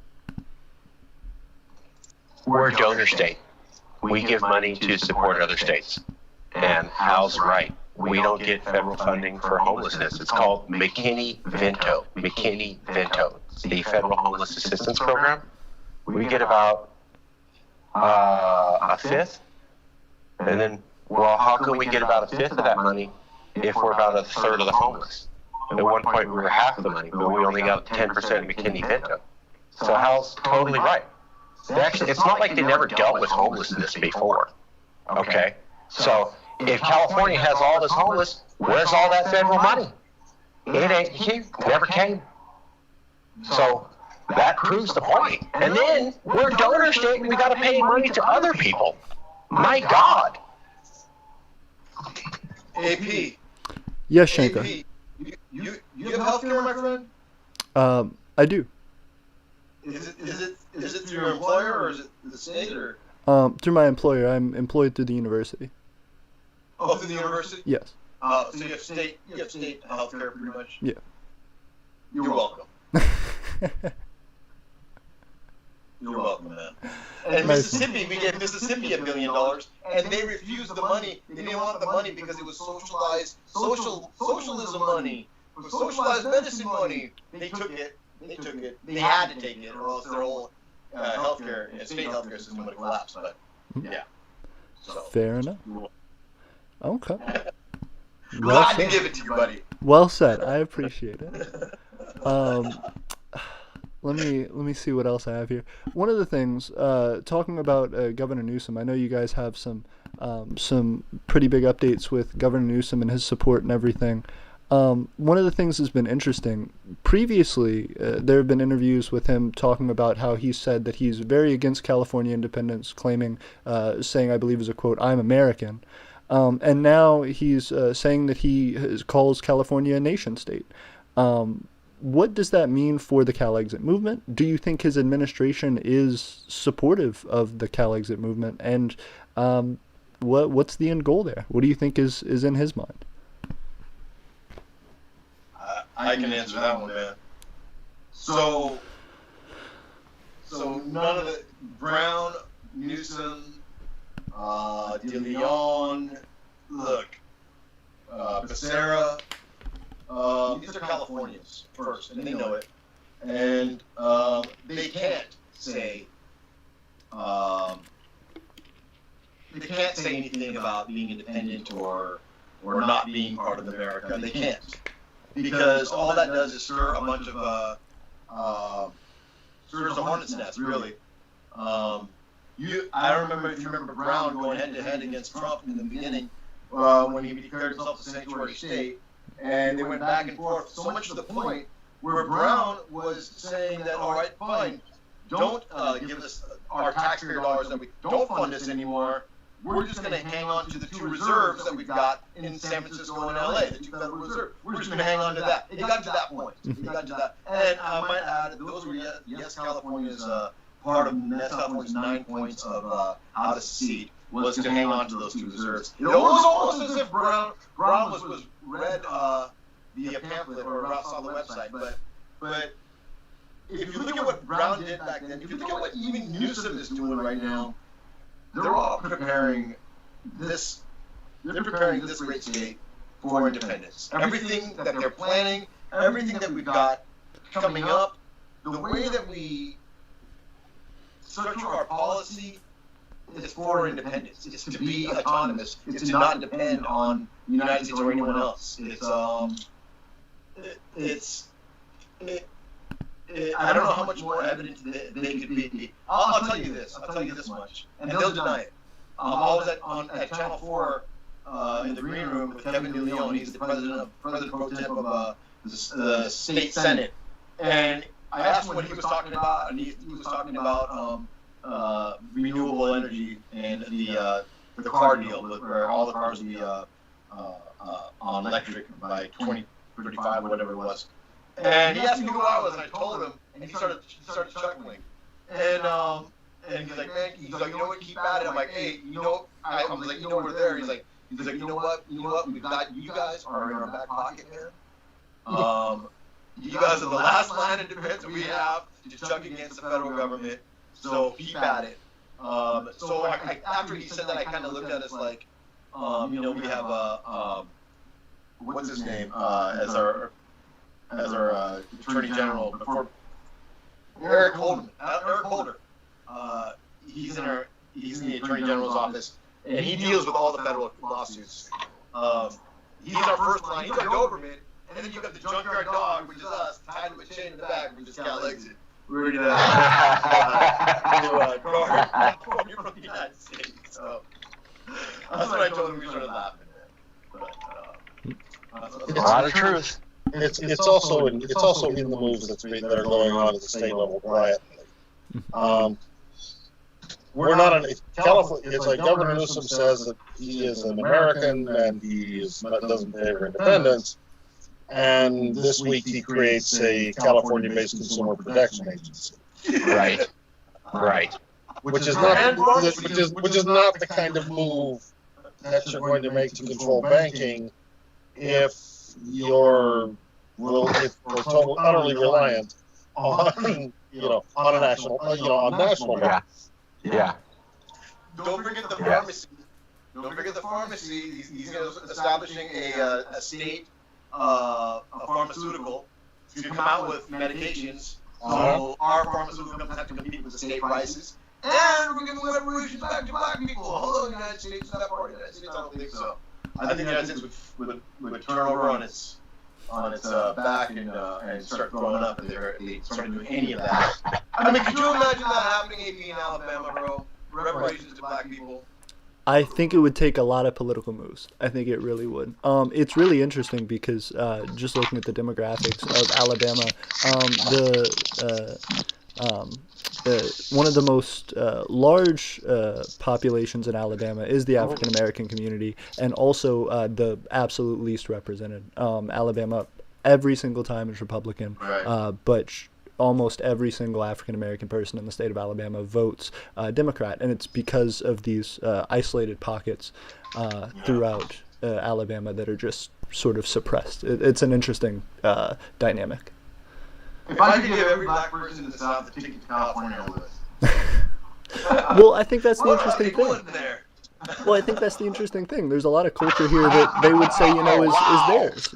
I think I'm actually from South Louisiana, and in both living in South Louisiana and Alabama, I've seen a lot of that there's a pride of people, very similarly to California, that say that this is their land, this is where their ancestors grew up, this is their place, but that they don't feel represented by the country that is supposed to be taking care of them. Yeah. That makes sense. That makes absolute sense. I'm sorry, Hal, did you have something you wanted to say? No, I was agreeing with you. Oh, I appreciate it. Thank you. In addition, I wanted to ask, talking about specifically Independent California and going along with your chapters that you've created, I want to pull up a map. I hope in the live stream everybody's able to see this, but if not, I can share it on social media and stuff and get everybody updated with it. But I want you to talk a little bit about the map and about what is going on with all of your chapters, because it seems like they're blowing up. Okay. Let's see. That's we currently have 16 chapter leads developing chapters up and down California. This is going to be to assist in the latest initiative and to allow us to basically have people on the ground in these locations to listen to the population and to spread the word. Some of the chapters are under more development than others at the moment, but they all start with the same thing. They begin with a simple Facebook group and a few people, and we encourage them to go and talk and listen, and we're getting everybody geared up in support of the latest Yes California joint IAC initiative. So, yeah. Absolutely. And it seems like we will be adding, and we will be, every place we see has a red dot, we have a chapter there. Every place has a black dot, we want a chapter there. And every week where we have a black dot and a red dot, I'd like to put a chapter. Absolutely. It seems like there is a lot of focus on and a lot of achievement so far in Southern California. Do you think there's a specific reason why Northern California hasn't got as much attention currently? Actually, Northern California is growing rapidly, but Independent California was more active in Southern California for the first year or so of its existence. So we had more activists on the ground in Southern California to start with. So we're having to play a bit of catch up north, but we're on our way. We're on our way. Very nice, very nice. Does anybody else have anything to add? Shankar, did you have anything you wanted to say on that? Is Shankar frozen? He may have dropped out. He'll come back. Ooh, wow. Well, the other things I wanted to talk about are you all are actually, from what I've done a little bit of research on, are all running for office in some way, shape, or form in California. I think you yourself, Marcus, I have some stuff pulled up here, actually. Let me see if I can get my screen share back on. So, Marcus... We might need to... Yeah, that's really Shankar's area, so I don't know if you can table that question until he comes back. He was really... Sure can. He was the brains on that one. Absolutely. If it's possible. Absolutely. I hope he didn't have internet connection issues or something. I'm sure it was something like that. He's traveling, but he'll be back. Gotcha. The basic answer on that is that everybody on that was exploring running for political office in basically their hometowns, and supporting that through the California independence movement as California independent candidates.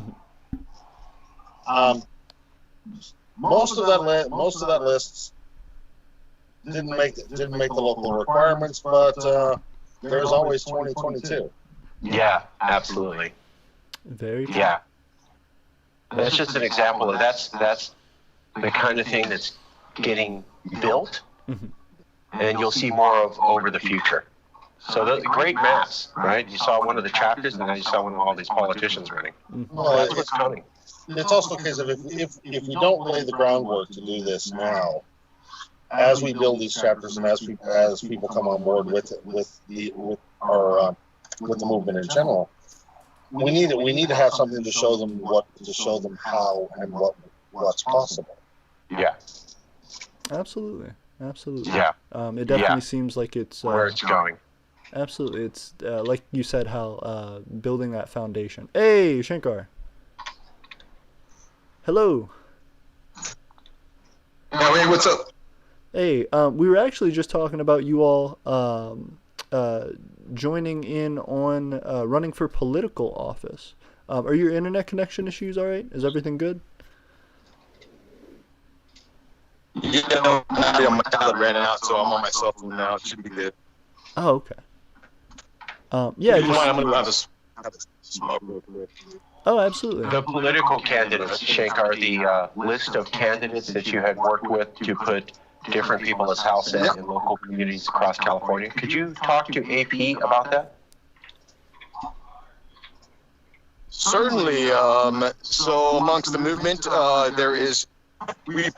we've had run an ad out that said if you want to run for local political office, we are going to help you do that. And in putting that ad out, we had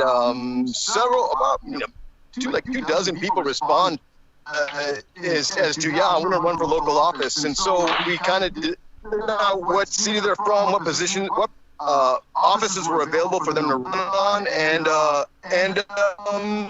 had them sign up. Now, being a C4, we can't really endorse political candidates outright. Endorse them. Again, I'm not sure of the rules. I didn't want to mess with my board of directors. So the CNP actually started taking over the candidates and actually started running them. So the goal is to start small. So we want to get everything from the dog catcher on up to the mayor or county commissioners. Just grab a bunch of small offices and build from there. So I'm using the same model that the Scottish independence movement did about 25 years ago. They just started up real small, started gobbling up all these small offices, and within about 10 years, lo and behold, all of a sudden they're the majority. Hey Marcus, I think you need to mute it up a little bit, maybe, or Hal. I'm not sure what that was, but so what we're doing, we're pretty much copying the Scottish on this one, and so right now I think we've got one candidate that's going to win the mayoral seat. I don't want to ruin it for her and get out that she's for independence, but because she is running under a Democrat. In fact, most of these people are running under Democrat or Republican or whatever political party is. It's not necessarily the CNP. In fact, it's not the CNP. It's whatever political party suits their flavor, I guess. We have Republicans, we have Independents, Libertarians, Democrats. So again, everybody in the movement, it doesn't matter what your party is. If it is an R or a D next to your name, it doesn't matter, as long as you believe in California, but California first, and you see California being better, a better Republican state, or better independent state, a better Democrat, whatever it is, then please, you're part of CALEXIT. So, hope that answered it. Absolutely, it sure did. Well said. As well, I imagine everybody needs to get going fairly quick, but I do have 2 more questions for you guys, if you don't mind. The first one, because my own channel is a micronational YouTube channel, and I know you guys, Adam Kokesh, I believe, is also somebody who's interviewed you all and is starting a micronation of some sort. Being that CALEXIT is an independence movement, is trying to get California to secede from the United States, would an independent California then recognize the movements of other Californian micronations, such as Gardenia with Alex Kokesh, such as there are a few others that I've seen on Twitter and other places that are actively striving for a very similar thing? Guardedly, yes. I mean, there's a certain amount of it. It would have to depend in some ways on what the basis of the movement was. It's like if somebody was trying to create a new slave state, we would probably not back that. Mm-hmm. But anybody like-minded around the world seeking, basically seeking greater freedom, greater independence, greater autonomy, greater freedom. Of course, we're not, we're interested in hearing what they have to say. Well said. Yeah, absolutely. We put out a video it's called Global Solidarity. I'm not sure if you may have seen it or not. I think I might have sent it to you on a link, dude. But yeah, we when Hong Kong was going off and the Cascadians were going off. When Cascadia was going off, we were solidly behind him. I mean, we even went down to the embassy down here in LA, to the Spanish embassy, to tell them what was up. And interestingly, they actually got their independence. Spain granted it to them, and it wasn't until the very last minute did the EU come down put the hammer down on Spain and said, no, you don't. Did the Spanish pull out the Gestapo troops and those black those soldiers in black to arrest and quell the leadership, which they have, and they fell right in line with the EU. But we still have solidarity with the Cascadians, and then Hong Kong, of course, right before COVID, it was popping. It was popping in Hong Kong, and then COVID hit, and I think Hong Kong is now just officially now China. But there's resistance there. There's going to be an independence movement in Hong Kong, and it never will die. And then just out of I guess entertainment's sake, Brazil actually 3 states in Brazil actually approached us and wanted a copy of our second initiative that we put out because they wanted independence from Brazil. These are 3 southern states, not the big state, but look, if you're a group of peoples out there and you want that sense of localism and community and not believe in a one-size-fit-all massive government coming in and just for your own peace of mind, if that's what you're looking for in your community, CALEXIT's all about that. That's exactly what we're all about. And when we exit, we want all the states to look at what we did and follow our example. Texas is going to be next. They are. They've been trying to do it. They think, for some reason, they think it's got to be violent. I don't know why. Hopefully, they can see how it's done without any violence. Vermont can do it, but I don't think the East Coast states are going to do it. And New York can do it, but I don't think they're going to move either. But if they ever want to get out underneath the thumb of the federal government and these lobbyists, they're going to have to look at how California did it and then figure out a way of doing it themselves. Because that's what California does. We do everything first. We set legislation first. We set the path for the rest of the country. We always have.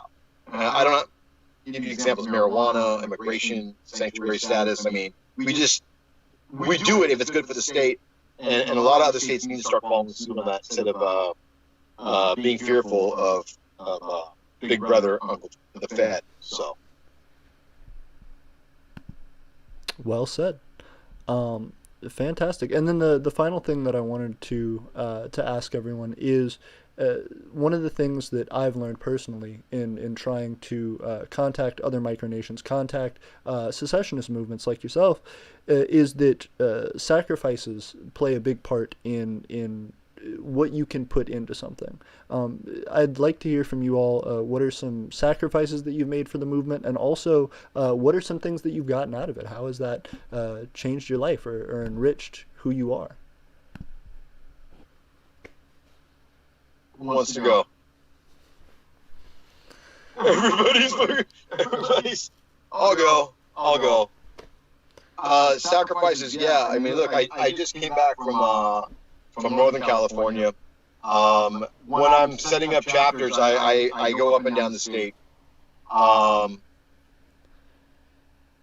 Man, I think what I sacrificed, just because of all the TV and all the YouTubes, my family, not my immediate family, like my mom, my parents, and my cousins and all them, they kind of like they don't know what the hell I'm doing. What are you, crazy, trying to make girl come?